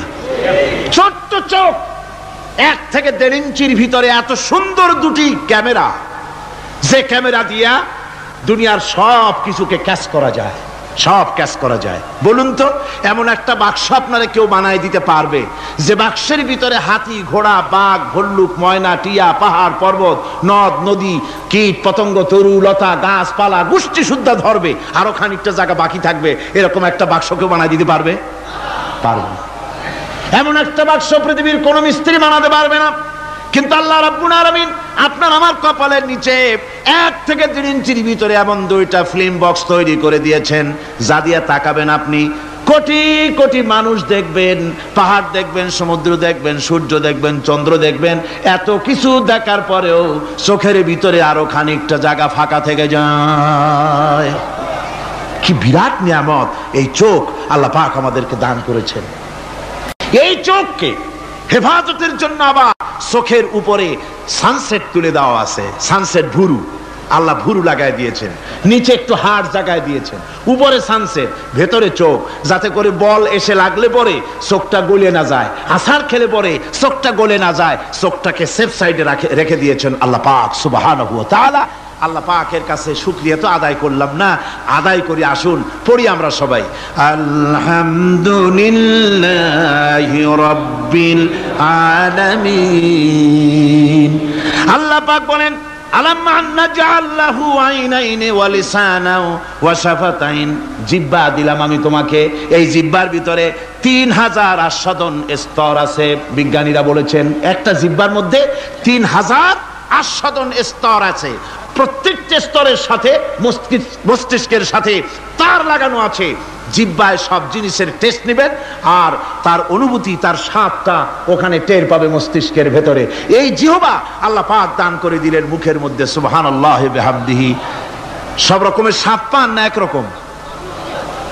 জিলাপির স্বাদ একরকম, রসগোল্লার স্বাদ আর এক রকম, ছানার স্বাদ আর এক রকম, বেলের স্বাদ একরকম, তালের স্বাদ আর এক রকম, মুরগির স্বাদ একরকম, খাসির স্বাদ আর এক রকম, লট্টা ফিশের স্বাদ একরকম, শুটকির স্বাদ আর এক রকম, কোরাল মাছের স্বাদ আর এক রকম, শাকের স্বাদ আর এক রকম। হাজার হাজার খাদ্য দ্রব্যের স্বাদ এক জিহ্বা দিয়ে আল্লাহ রাব্বুল আলামিন নেওয়ার তৌফিক দিলেন। খালাকাল ইনসান, কি সুন্দর করে মানুষ বানালাম। দেখিস না, শুকরিয়া আদায় করিস না, এগুলি দেখবি আর শুকরিয়া আদায় করবি কি সুন্দর করে আমি আল্লাহ তোমাকে সৃষ্টি করেছি। শুধু তাই নয়, আল্লাহ পাক বলেন ইয়া আইয়ুহাল ইনসানু মা গাররাকা বিরাব্বিকাল কারীম। ও মানুষ, কোন জিনিস তোমাকে ধোঁকায় ফেলে দিল তোমার মহান প্রভুর ইবাদত থেকে, গোলামি থেকে? কোন জিনিস তোমারে ধোঁকায় ফেলে দিল? কেন ধোঁকায় পড়ে গেলে?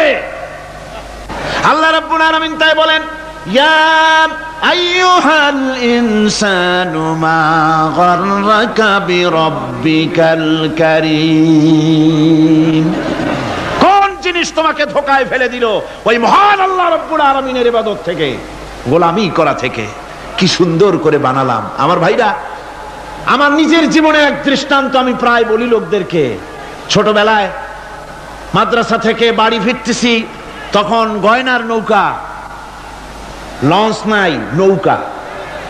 সেই নৌকা বিরাট লম্বা নৌকা, 4-5 জনে দাঁড় বায়, বড় বড় লম্বা লম্বা দাঁড়, ছিপ নৌকা, খুব লম্বা নৌকা। এই নৌকাগুলি প্যাসেঞ্জার বহন করে। স্টেশন আসতে পরে ঢোল পিঠায়, মানুষ এসে ওঠে। রাতের বেলায় চলতে হয়, রাতেই এগুলো চলতো বেশি, আজকাল এগুলি আর নাই। সেই নৌকার মাঝখানে থাকতো বাঁশ পোতা, 2 দিকে মানুষ শোবে, নৌকার 2 দিকে মাথা দিয়ে, একদিকে পা দিয়ে শোবে। ছাত্র জীবন, শুয়ে আছি এরকম করে, কিন্তু পা লম্বা করা যায় না, পা লম্বা করলে আর একজনের বুকের উপরে গিয়ে ওঠে। এভাবে করে পা কতক্ষণ গোটো করে রাখা যায়? কিছুক্ষণ পর মনের মধ্যে চিন্তা জাগলো যে আল্লাহ, হাঁটুতে তো ব্যথা করতেছে, এই হাঁটুগুলি যদি নাট বল্টুর মতো মোড়ায় মোড়ায় খোলার সিস্টেম করে দিতে, তাহলে তো এখন কষ্ট হতো না। ঠ্যাংডারে মোড়াইয়া খুলিয়া তারপরে ব্যাগের মধ্যে ভরিয়া বালিশের কাজও হতো, ঠ্যাংও ব্যথা করতো না। ছাত্র হলে যত চিন্তা মাথার মধ্যে আসে, এইসব চিন্তা, কেনুর মধ্যে একটা মুড়ি পেঁয়াজ হলে ভালো হইতো, এইসব চিন্তা করতেছে। চিন্তা করে করে এক ফাঁকে ঘুম এসে গেল। সকালবেলায় নৌকা যখন ফিরেছে স্টেশনে, ঘুম ভেঙে গেল যাত্রীদের চিৎকারে। একজন বলছে আমার মানি ব্যাগ চুরি হয়েছে, আর একজন বললো আমার হ্যান্ড ব্যাগ গেছে, আর একজন বলছে আমার ব্রিফ কেস গেছে, চোরে নিয়ে গেছে। ওরা তো যার যার হারানো জিনিস নিয়ে ব্যস্ত। আমি তখন তওবা করতেছি যে আল্লাহ, আমার বুদ্ধিমতো যে বুদ্ধি রাত্রে করলাম, এই বুদ্ধিমতো যদি মানুষের হাতে এবং কেনুতে থাকতো নাট বল্টির মতো করে মুড়ি পেঁয়াজ দেওয়া, আর ওইগুলি যদি থাকতো ব্রিফকেসের মধ্যে, হ্যান্ড ব্যাগের মধ্যে, তাহলে তো সকালবেলায় শুনতাম কেউ বলতো যে আল্লাহ আমার তো ঠ্যাং চুরি হয়ে গেছে, কেউ বলতো আমার তো হাত চুরি হয়ে গেছে। আল্লাহ আল্লাহ আল্লাহ আল্লাহ, আল্লাহু আকবার। আল্লাহ সুবহানাহু ওয়া তাআলা কি সুন্দর করে তৈরি করেছেন। এত হাল তারা মিন ফুতুর, আমার সৃষ্টি নৈপুণ্যতার ভেতরে কোনো ভুল দেখতে পাও? কোনো ভুল পাবে না। আমার সৃষ্টি নৈপুণ্যতার ভেতরে কোনো ভুল নাই। সুবহানাল্লাহি বিহামদিহি, সুবহানাল্লাহি বিহামদিহি। এত সুন্দর করে আল্লাহ সুবহানাহু ওয়া তাআলা মানুষ সৃষ্টি করলেন। খালাকাল ইনসান আল্লামাহুল বায়ান, তিনি মানুষকে কথা বলা শিখিয়েছেন, তিনি মানুষকে সৃষ্টি করেছেন এত সুন্দর করে, চামড়া দিয়ে, সুন্দর করে চোখ দিয়ে, চুল দিয়ে, মুখ দিয়ে, কি সুন্দর করে বানিয়েছেন। সুবহানাল্লাহ। দেখুন, পায়ের তালুর চামড়া একরকম, তলার চামড়া আর এক রকম, বুকের চামড়া একরকম, পিঠের চামড়া আর এক রকম, ঠিক কিনা কন? পায়ের উপরের যে চামড়া, ওই চামড়াটা যদি পায়ের তলায় হতো, 2 দিনও হাঁটা যেত না, প্রতি সপ্তাহে 3 বার করে হাফসুল করা লাগতো, কন ঠিক কিনা? আল্লাহ সুবহানাহু ওয়া তাআলা যেখানে যেটা দরকার তাই দিয়েছেন। আর ওরা বলে কি, কয় যে আল্লাহ নাই, দেয়ার ইজ নো গড। ছাগল কোথাকার। গ্যাগারিন বলেছেন, ইউরি গ্যাগারিন প্রথম মহাশূন্যচারী, মহাশূন্য পরিভ্রমণ করে এসে বললেন যে মহাশূন্যের লক্ষ লক্ষ মাইল পরিভ্রমণ করে এলাম। মহাশূন্যে হিন্দুরা যাকে ভগবান বলে, খ্রিস্টান যাকে গড বলে, মুসলমানেরা যারা আল্লাহ বলে, এই লক্ষ লক্ষ মাইলের কোন জায়গায় অস্তিত্ব দেখলাম। কিসের আল্লাহ, কিসের গড? নাউযুবিল্লাহি মিন যালিক। কত বড় ছাগল! তুমি দেখো আল্লাহ রে, তুমি তো নিজের শরীরই নিজে দেখো না। আমরা কি আমাদের নিজের শরীরটা দেখি? আয়নার সাহায্য ছাড়া ঘাটটা কেমন, হিপটা কেমন, ব্যাকটা কেমন, পেছনের উরুটা দেখতে কেমন, আজ পর্যন্ত আয়নার সাহায্য ছাড়া দেখতে পারি নাই। নিজের শরীরটাই দেখতে পারি নাই, আর এই শরীরের স্রষ্টাকে দেখতে চাই। সাহস তো কম না পাগলের। আল্লাহ সুবহানাহু ওয়া তাআলা তিনি মানুষকে সৃষ্টি করেছেন, কত সুন্দর করে তিনি বানিয়েছেন। একবার লক্ষ্য করে দেখো, শুকরিয়া আসবে আল্লাহর দরবারে, মাথা নত হয়ে আসবে। কি সুন্দর করে আল্লাহ পাক বানিয়েছেন। মানুষের শরীরে কিডনি লাগবে 2টি, কিডনি লাগবে 1টা। কিডনি কি? কিডনি হচ্ছে আপনার পেশাবকে ছেঁকে বের করে দেয়, একটা দারুণ জিনিস আপনার শরীরের জন্য। কিডনি যদি ইনঅ্যাক্টিভ হয়ে যায়, হাত পায়ে পানি এসে হাত পা ফুলে আপনি মৃত্যুর দিকে এগোতে থাকবেন। এই কিডনি, এই ছাকনি মাত্র 1টা হলে চলে, কিন্তু আল্লাহ পাক ছাকনি, এই কিডনি দিয়েছেন 2টো। কটা দিলেন? দুটো। একটা যদি কখনো ডিসঅর্ডার হয়ে যায়, আর একটা দিয়ে যেন আমার বান্দা কাজ চালায় নিতে পারে। সুবহানাল্লাহ বিহামদিহি, সুবহানাল্লাহ। চোখ তো একটা হলেও হয়, কিন্তু আল্লাহ চোখ দিলেন দুটো। কটা দিয়েছেন? দুটো চোখ দিয়েছেন, দুটো কান দিয়েছেন। আমি অবাক হয়ে গিয়েছি যখন আমার ছেলের চিকিৎসা চলতেছিল সিঙ্গাপুর মাউন্ট এলিজাবেথ হসপিটালে। 7টা অপারেশন হয়েছে। আমার ছেলে কারিবুল মত, একেবারে মৃত্যুর দুয়ারে চলে গিয়েছিল। 7টি অপারেশন, 40 ব্যাগ রক্ত লেগেছে। 2.5 ফিট তার ইন্টেস্টাইন কেটে ফেলেছে, 2.5 ফিট খাদ্যনালী কেটে ফেলে দিয়েছে। আমি ডাক্তারকে জিজ্ঞেস করলাম, সার্জনকে, 2.5 ফিট তার খাদ্যনালী তুমি কেটে ফেললে, তা আমার এই ছেলে খেয়ে হজম করবে কি করে? তার খাওয়াটায় প্রবলেম হবে না? ডাক্তার আমাকে যা বলল, শোনা মাত্র আমার চোখে পানি এসে গেল। ডাক্তার বলল, তুমি জানো না, আমি তো মাত্র 2.5 ফিট কেটেছি। তোমার স্রষ্টা, এই পৃথিবীর স্রষ্টা মানুষ যিনি সৃষ্টি করেছেন, প্রত্যেক মানুষের পেটের ভিতরে এই খাদ্য নালীকে রব্বুল আলামিন 22 ফিট লম্বা করেছেন। 22 ফিট লম্বা আছে এটা। আমি তো মাত্র 2.5 ফিট কেটেছি। কোন প্রয়োজনে যদি কাটতে কাটতে আরো কাটা হয়, 10 ফিটও কাটা হয়, কষ্ট হবে না। সুবহানাল্লাহ বিহামদিহি। তার শ্বাস নেওয়ার জন্য, প্রশ্বাস নেওয়ার জন্য কি ব্যবস্থা আল্লাহ পাক করেছেন। হার্ট, মানুষের হার্ট বিট হচ্ছে, এটাকে হার্ট বিট যেটা হয়, সংকোচন সম্প্রসারণ।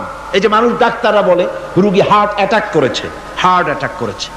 হার্ট যে হার্ট অ্যাটাক করলো, অ্যাটাকটা কি? অ্যাটাকটা হচ্ছে সংকোচন সম্প্রসারণ, সংকোচন সম্প্রসারণ, এরকম হচ্ছে। ফট করে এটা অ্যাটাক করলো, আর যদি ছেড়ে না দেয় এটাই অ্যাটাক করা, এটাই তার জীবনটা শেষ হয়ে যাওয়া। ডাক্তাররা বলেছেন যে মানুষের শরীরের সবকিছু চিন্তা করে, গবেষণা করে বহুত কিছু বুঝেছি, কিন্তু হার্টটা এরকম পাঞ্চিং কেন করে, এই জিনিস আজও পর্যন্ত আমাদের মাথায় ঢোকে নাই। সুবহানাল্লাহ বিহামদিহি। আল্লাহ পাক কি সুন্দর করে এই পাঞ্চিং এর মাধ্যমে, হার্ট যেভাবে করতেছে, এই পাঞ্চিং এর মাধ্যমে সমস্ত শরীরের রক্তগুলি পা থেকে শুরু করে মাথা পর্যন্ত সব ছড়িয়ে দেওয়া হচ্ছে, এভাবে এভাবে ছড়িয়ে দেওয়া হচ্ছে, যাতে করে মানুষ জীবিত থাকে, শরীরের রক্ত গরম থাকে, হিম শীতল হয়ে মানুষ যেন মারা না যায়। এই জন্য আল্লাহ সুবহানাহু ওয়া তাআলা এত সুন্দর ব্যবস্থা করেছেন।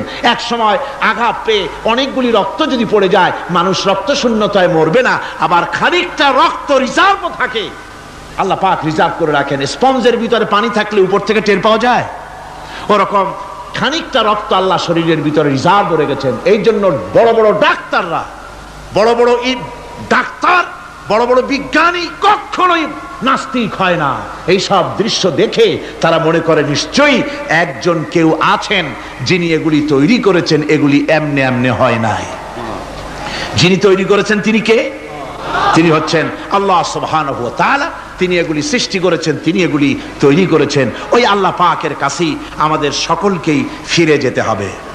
আল্লাহ রাব্বুল আলামিন তিনি বলছেন, আমি মানুষ সৃষ্টি করেছি, খালাকাল ইনসানা আল্লামাহুল বায়ান। মানুষ সৃষ্টি করেছি, শুধু মানুষকে সৃষ্টি করি নাই, আমি আবার তার জোড়াও তৈরি করে দিয়েছি। মানুষ একা একা না, পৃথিবীতে সব জোড়ায় জোড়ায় তৈরি করেছি। উদ্ভিদের মধ্যে জোড়া তৈরি করেছি, প্রাণী জগতের মধ্যে জোড়া তৈরি করেছি। এই দুনিয়ার ভিতরে যা কিছু আছে, উদ্ভিদ হোক আর মানুষ হোক, প্রাণী জগৎ হোক, সবগুলিকে আমি আল্লাহ জোড়া বানাইছি, জোড়ায় জোড়ায় নর এবং নারী সবগুলির মধ্যে করে দিয়েছি। ওয়া মিন আয়াতিহি আন খালাকা লাকুম মিন আনফুসিকুম আজওয়াজান লিতাসকুনু ইলাইহা ওয়া জাআলা বাইনাকুম মাওয়াদ্দাতান ওয়া রাহমা। আল্লাহ রাব্বুল আলামিন বলেন, আমার অগণিত নিদর্শনের ভিতরে এটাও একটি নিদর্শন যে আমি তোমাদের থেকে তোমাদের জোড়া তৈরি করেছি, তোমাদের স্ত্রীদেরকে তৈরি করেছি, যাতে করে তোমরা তাদের কাছে শান্তি পাও। আর তোমাদের মধ্যে ভালোবাসা সৃষ্টি করেছি, মহব্বত সৃষ্টি করে দিয়েছি। আর পরিণত বয়সে এই মহব্বতকে আমি আল্লাহ করুণার সহৃদয়তায় পরিণত করে দেই। তোমার থেকে তোমার জোড়া নারী সৃষ্টি করেছি, স্ত্রী। সেই স্ত্রীর কাছে তুমি তোমার স্বস্তি শান্তি ফিরে পাবে। আর যখন বৃদ্ধ হয়ে যাবে, তখন এই ভালোবাসাটা আমি করুণা আর মহব্বতের মধ্যে পয়দা করে দেই। এর দ্বারা এই ভালোবাসা এবং মহব্বতের মাধ্যমে সন্তান সন্ততি পৃথিবীতে আসে, নাতি আসে, পৌত্র আসে, পৌত্রী আসে, এভাবে করে আত্মীয় স্বজন পরিবেষ্টিত অবস্থায় দুনিয়ায় মানব বংশ আমি এভাবে করে বৃদ্ধি করি। আর এরপরে মানব সৃষ্টি করে মানুষকে এক পরিবেশ সৃষ্টি করে দিয়ে তাকে কথা বলারও আমি ভাষা শিখিয়েছি। আল্লামাহুল বায়ান, মানুষকে আমি কি শিক্ষা দিয়েছি? কথা বলতে আমি শিক্ষা দিয়েছি।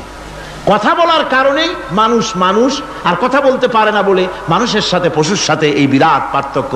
পশু কথা বলতে পারে না, মানুষ কথা বলতে পারে। কথা বলা হচ্ছে মানুষের একটা বিশেষ বৈশিষ্ট্য। আরে বায়ান শব্দের অর্থ শুধু কথা নয়, বায়ান শব্দের অর্থ হচ্ছে চেতনা, বুদ্ধি, অনুভূতি, প্রজ্ঞা, মেধা, চিন্তা, বিবেচনা, ইচ্ছা শক্তি, প্রতিরোধ শক্তি, এ সবগুলি বায়ানের ভিতরে সীমাবদ্ধ।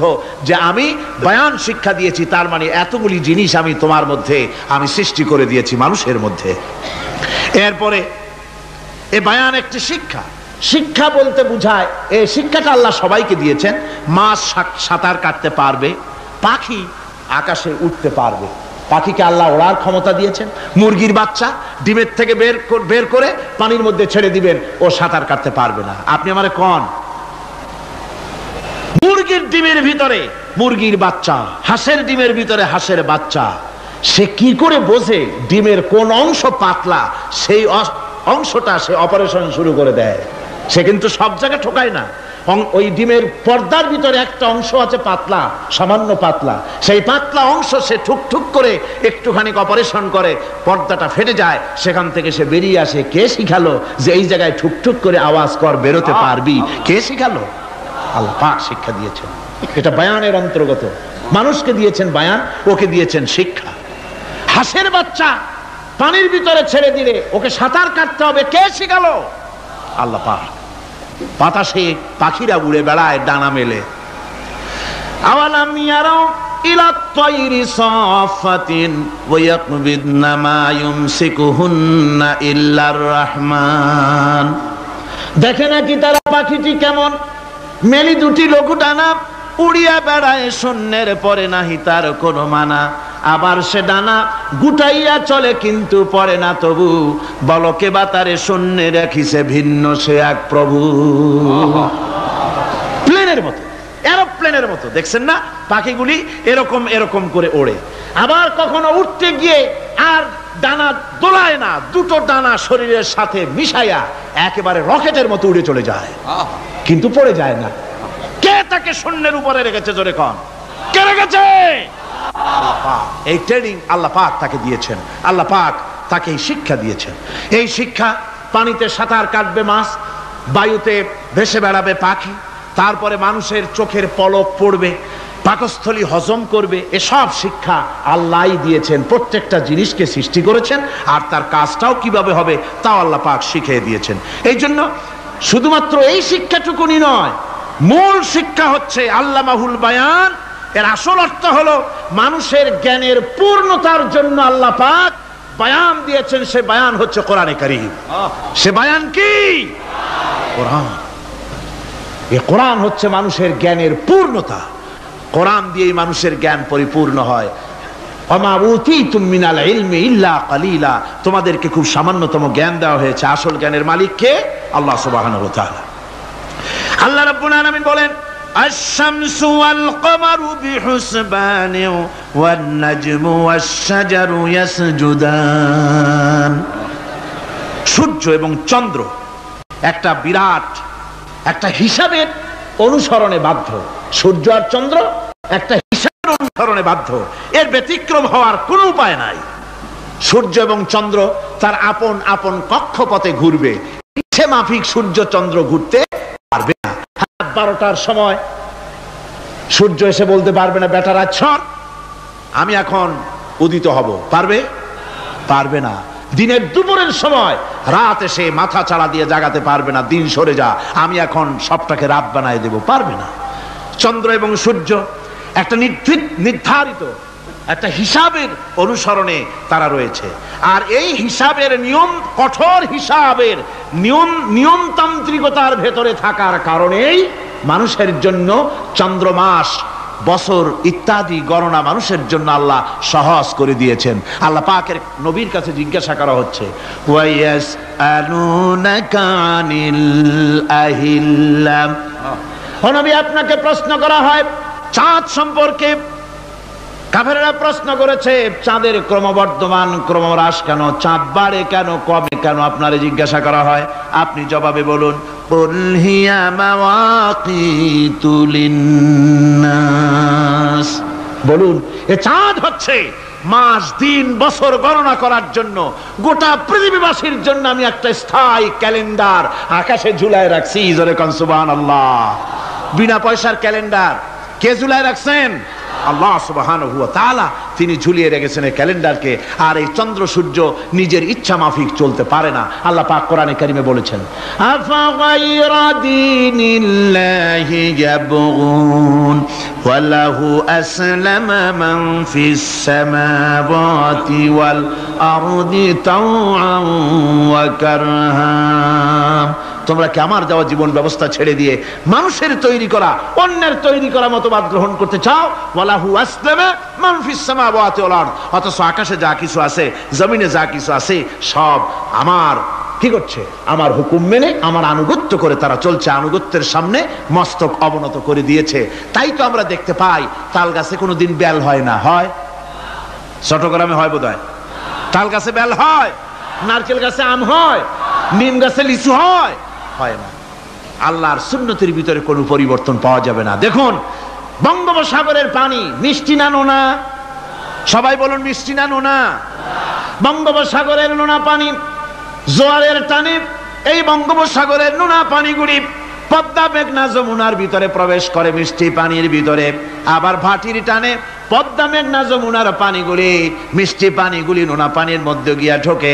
মাঝখানে কোনো পার্টিশন নাই, নোনা পানি মিষ্টি পানির এলাকাকে নোনা বানাতে পারে না, আবার মিষ্টি পানিগুলি গিয়া নোনা পানিগুলিরে মিষ্টি বানাইতে পারে না।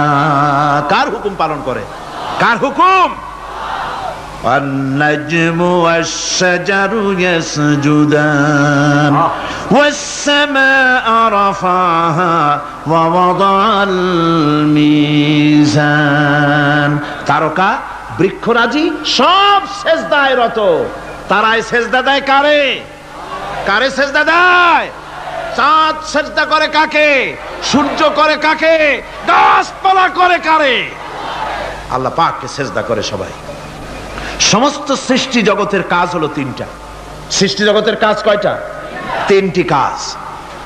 একটা কাজ হচ্ছে সৃষ্টি জগৎ মহান আল্লাহর উদ্দেশ্যে সিজদা করবে, তার হামদ করবে, তার তাসবিহ করবে। তিনটা কাজ, সিজদা করবে, হামদ করবে, তাসবিহ করবে। এই তিনটা কাজ হচ্ছে সৃষ্টি জগতের। গোটা পৃথিবীর সবকিছু আল্লাহ পাককে সিজদা করছে। কোরআনে কারিমে রব্বুল আলামিন বলেন, وَلِلَّهِ يَسْجُدُ مَنْ فِي السَّمَاوَاتِ وَالْأَرْضِ طَوْعًا وَكَرْهًا وَظِلَالُهُمْ بِالْغُدُوِّ وَالْآصَالِ। আল্লাহ পাক বলেন, আকাশে যা কিছু আছে জমিনে যা কিছু আছে সব কিছু আমার সেজদা করে, এমনকি গাছগুলি, গাছও আমার সেজদা করে। গাছগুলি সকাল বেলায় গাছের ছায়া সকাল বেলায় আর বিকাল বেলায় নিজের ছায়া লম্বা করে দিয়ে আমার সামনে সেজদায় পতিত হয়ে যায়। গাছগুলি আমাকে সেজদা করে, তারকা সমূহ চন্দ্র সূর্য সব আমাকে সেজদা করে।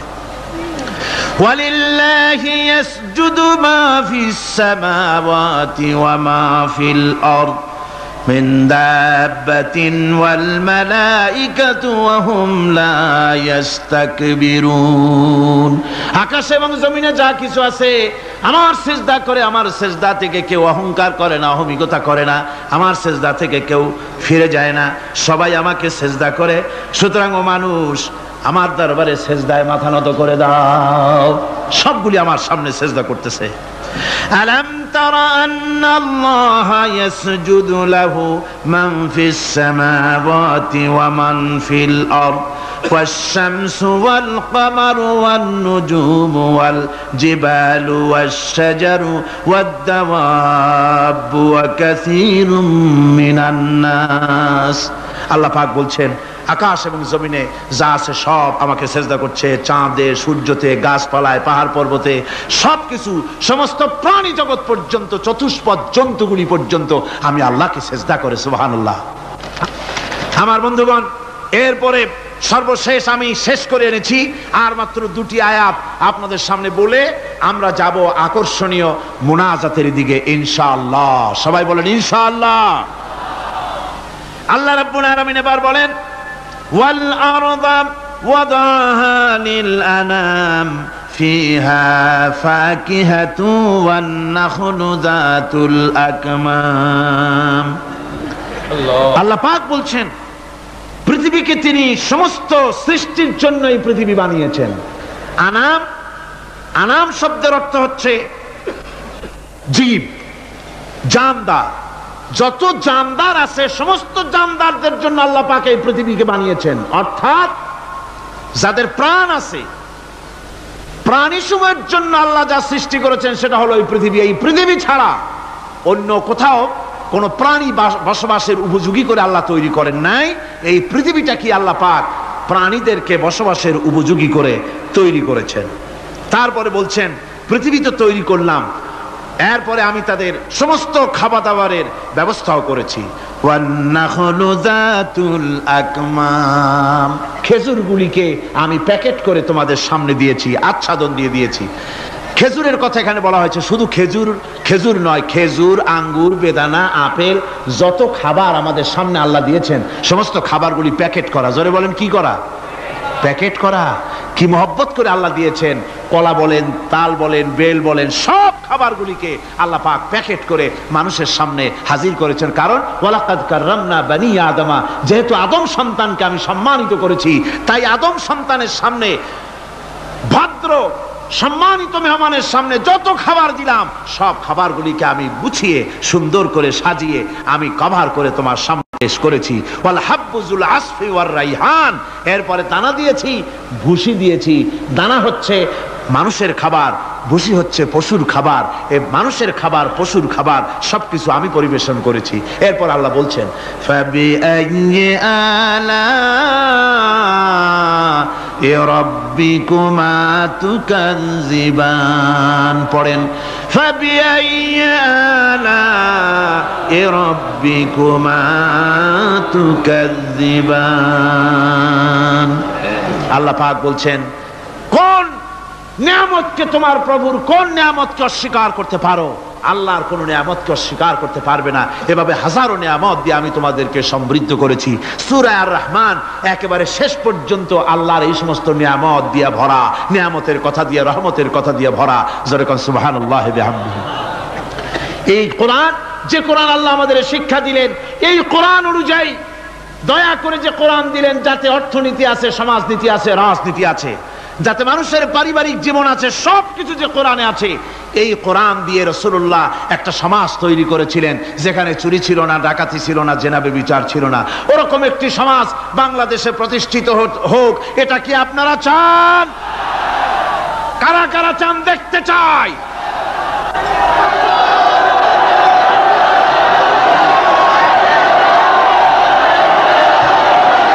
চাইবো আল্লাহুম্মা আমিন। ربنا ظلمنا أنفسنا وإن لم تغفر لنا وترحمنا لنكونن من الخاسرين. ربنا ظلمنا أنفسنا وإن لم تغفر لنا وترحمنا لنكونن من الخاسرين. ربنا لا تزغ قلوبنا بعد إذ هديتنا وهب لنا من لدنك رحمة إنك أنت الوهاب.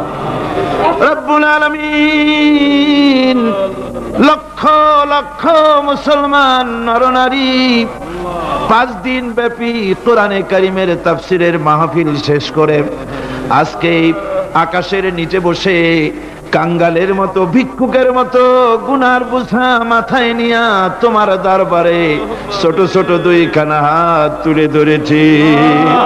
রব্বুল আলামিন আমাদের গুনার দিকে নজর করো না, আমাদের গুনার দিকে তাকায়ও না। আমরা এত গুনাহ করেছি, সেদিকে তাকালে হয়তো রহমত করতে ইচ্ছে করবে না। আয় আল্লাহ, আমাদের গুনার দিকে তাকায়ও না, আমাদের চোখের দিকে তাকাও, আর আমাদের মুখের কাকুতি মিনতির দিকে তাকায়া আমাদের জিন্দেগির গুনাহ আল্লাহ মাফ করে দাও। রব্বুল আলামিন, এই 5 দিন তাফসীর করতে গিয়ে যদি কোনো ভুল আমি করে থাকি, আয় আল্লাহ, আমি মানুষ, ইলম কালাম নাই, আমি যদি কোনো ভুল করে থাকি আল্লাহ তুমি দয়া করে আমাকে মাফ করে দাও। কোনো ভুল কথা যদি বলে থাকি তোমার বান্দাদের স্মৃতি থেকে তা মিটাইয়া দাও। আয় আল্লাহ, হক কথা যা বলেছি, কোরআনের কথা, হাদিসের কথা, তেলাওয়াত যা হয়েছে, জিকির আজকার হয়েছে, আল্লাহ এতে তুমি খুশি হয়ে যে সওয়াবটুকুন দিবে, আল্লাহ দয়া করে সওয়াবটুকুন সরওয়ারে কায়নাত আশরাফুল আম্বিয়া সাইয়্যিদুল মুরসালিন রাহমাতুল লিল আলামিন জনাবে মুহাম্মদুর রাসূলুল্লাহ সাল্লাল্লাহু আলাইহি ওয়াসাল্লামের রূহ মুবারকে পৌঁছায়া দাও।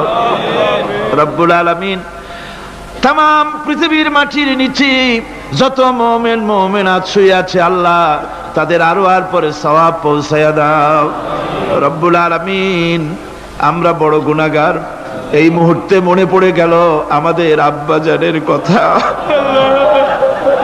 আমাদের মার কথা মনে পড়ে গেল। আল্লাহ, আয় আল্লাহ, আমাদের আব্বাজান যারা কবরে চলে গেছে আমাদের জন্য কত কষ্ট করেছেন আল্লাহ, বাপজানের কবরটাকে বেহেশত বানাইয়া দাও। রব্বুল আলামিন, আব্বার কথা কি বলা যায়? আমাদের মানুষ করার জন্য কত কষ্ট করেছেন, কত মিথ্যা মামলা করেছেন, কত বাড়ি ঘর করে গেছেন আমাদের জন্য। একটা পয়সা নিয়ে যান নাই, কিছু নিয়ে যায় নাই, খালি হাতে চলে গেছে। আল্লাহ, বাপজানের কবরটা বেহেশত বানাইয়া দাও। রব্বুল আলামিন, জনম দুঃখিনী মা, আমাদের মা যাদের বিদায় হয়ে গেছে আল্লাহ বেহেশতের বাগান বানায়া দাও কবরটারে।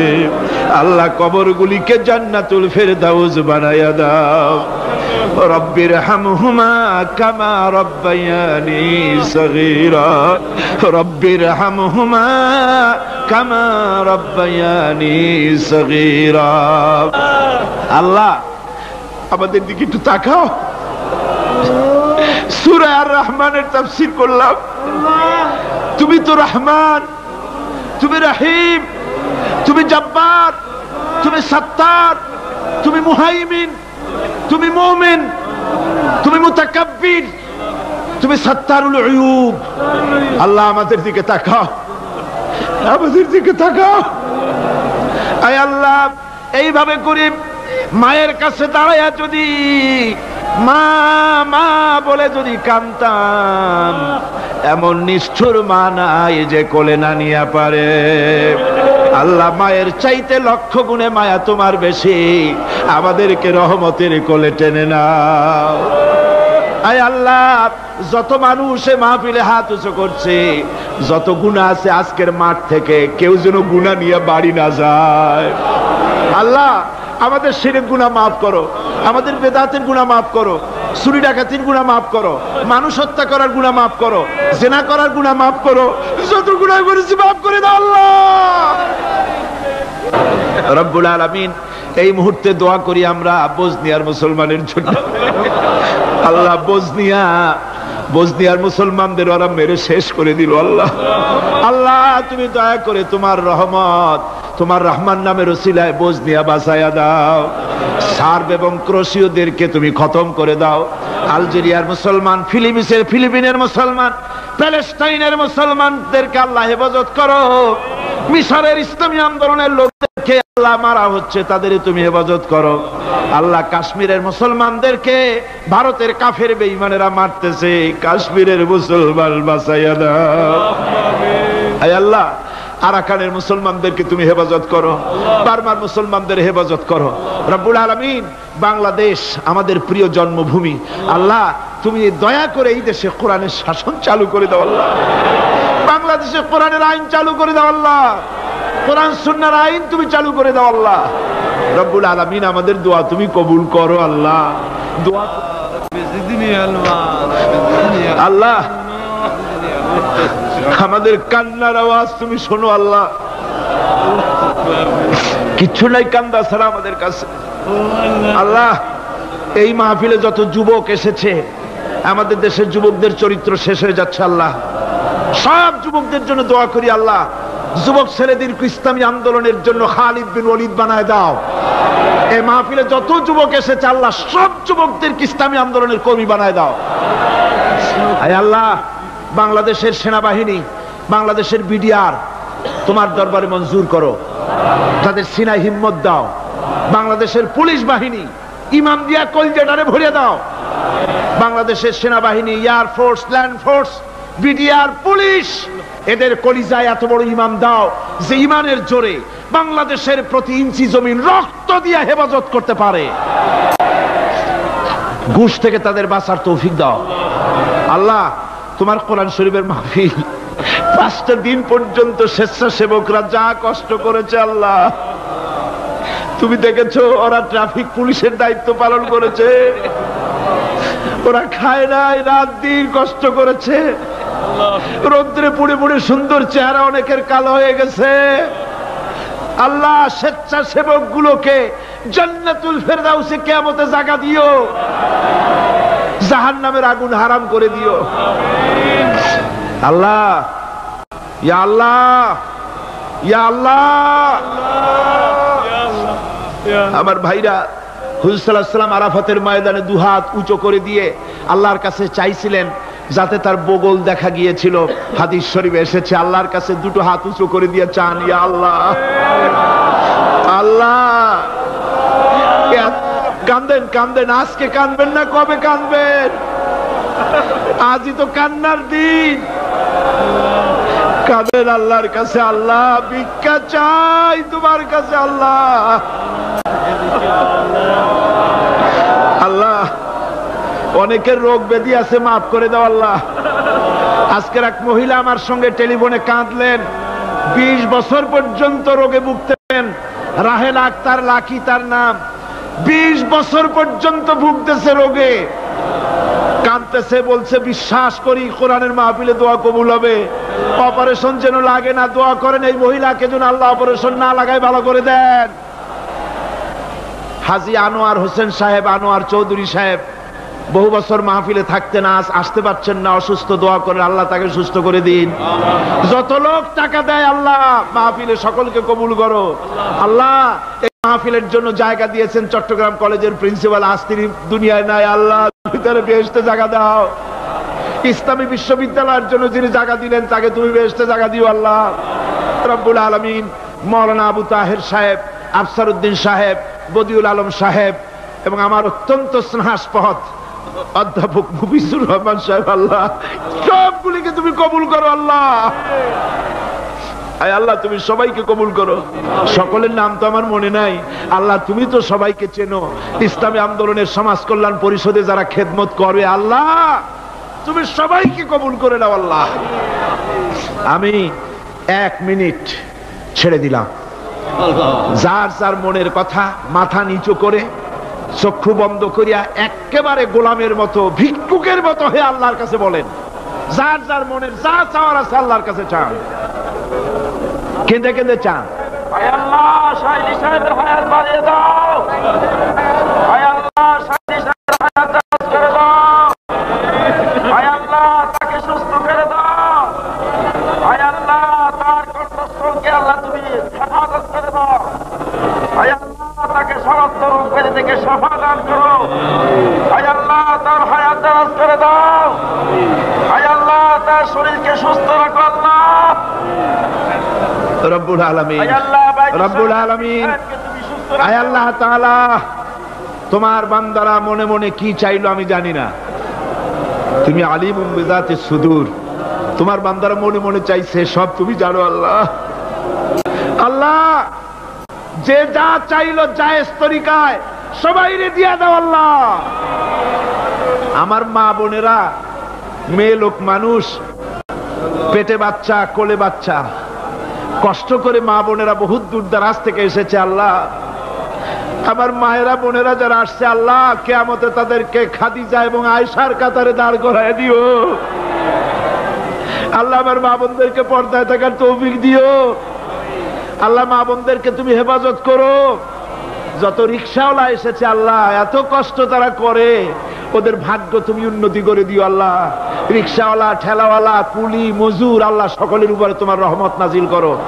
কলেজ বিশ্ববিদ্যালয়ের শিক্ষক, ছাত্র, ডিসি, এসপি, জজ, ব্যারিস্টার, ম্যাজিস্ট্রেট, আইনজীবী, বুদ্ধিজীবী, সাহিত্যিক, সাংবাদিক, প্রকৌশলী, চিকিৎসক, কৃষিবিদ আল্লাহ, সকলের উপরে তোমার রহমত নাজিল করো আল্লাহ রব্বুল আলামিন। আমরা এই বিশ্বাস নিয়ে হাত নামাচ্ছি যে আমরা এতক্ষণ যা বলেছি তুমি শুনেছো, আমরা যা বলেছি তুমি কবুল করেছো। আয় আল্লাহ, আমাদের মুনাজাত তোমার দরবারে কবুল করে দিও আল্লাহ। সুবহান রাব্বিকা রাব্বিল ইজ্জাতি আম্মা ইয়াসিফুন ওয়া সালামুন আলাল মুরসালিন আলহামদুলিল্লাহি রাব্বিল আলামিন। ওয়াজআল আখিরা কালিমাতিনা ইনদাল মাউত লা ইলাহা ইল্লাল্লাহু মুহাম্মাদুর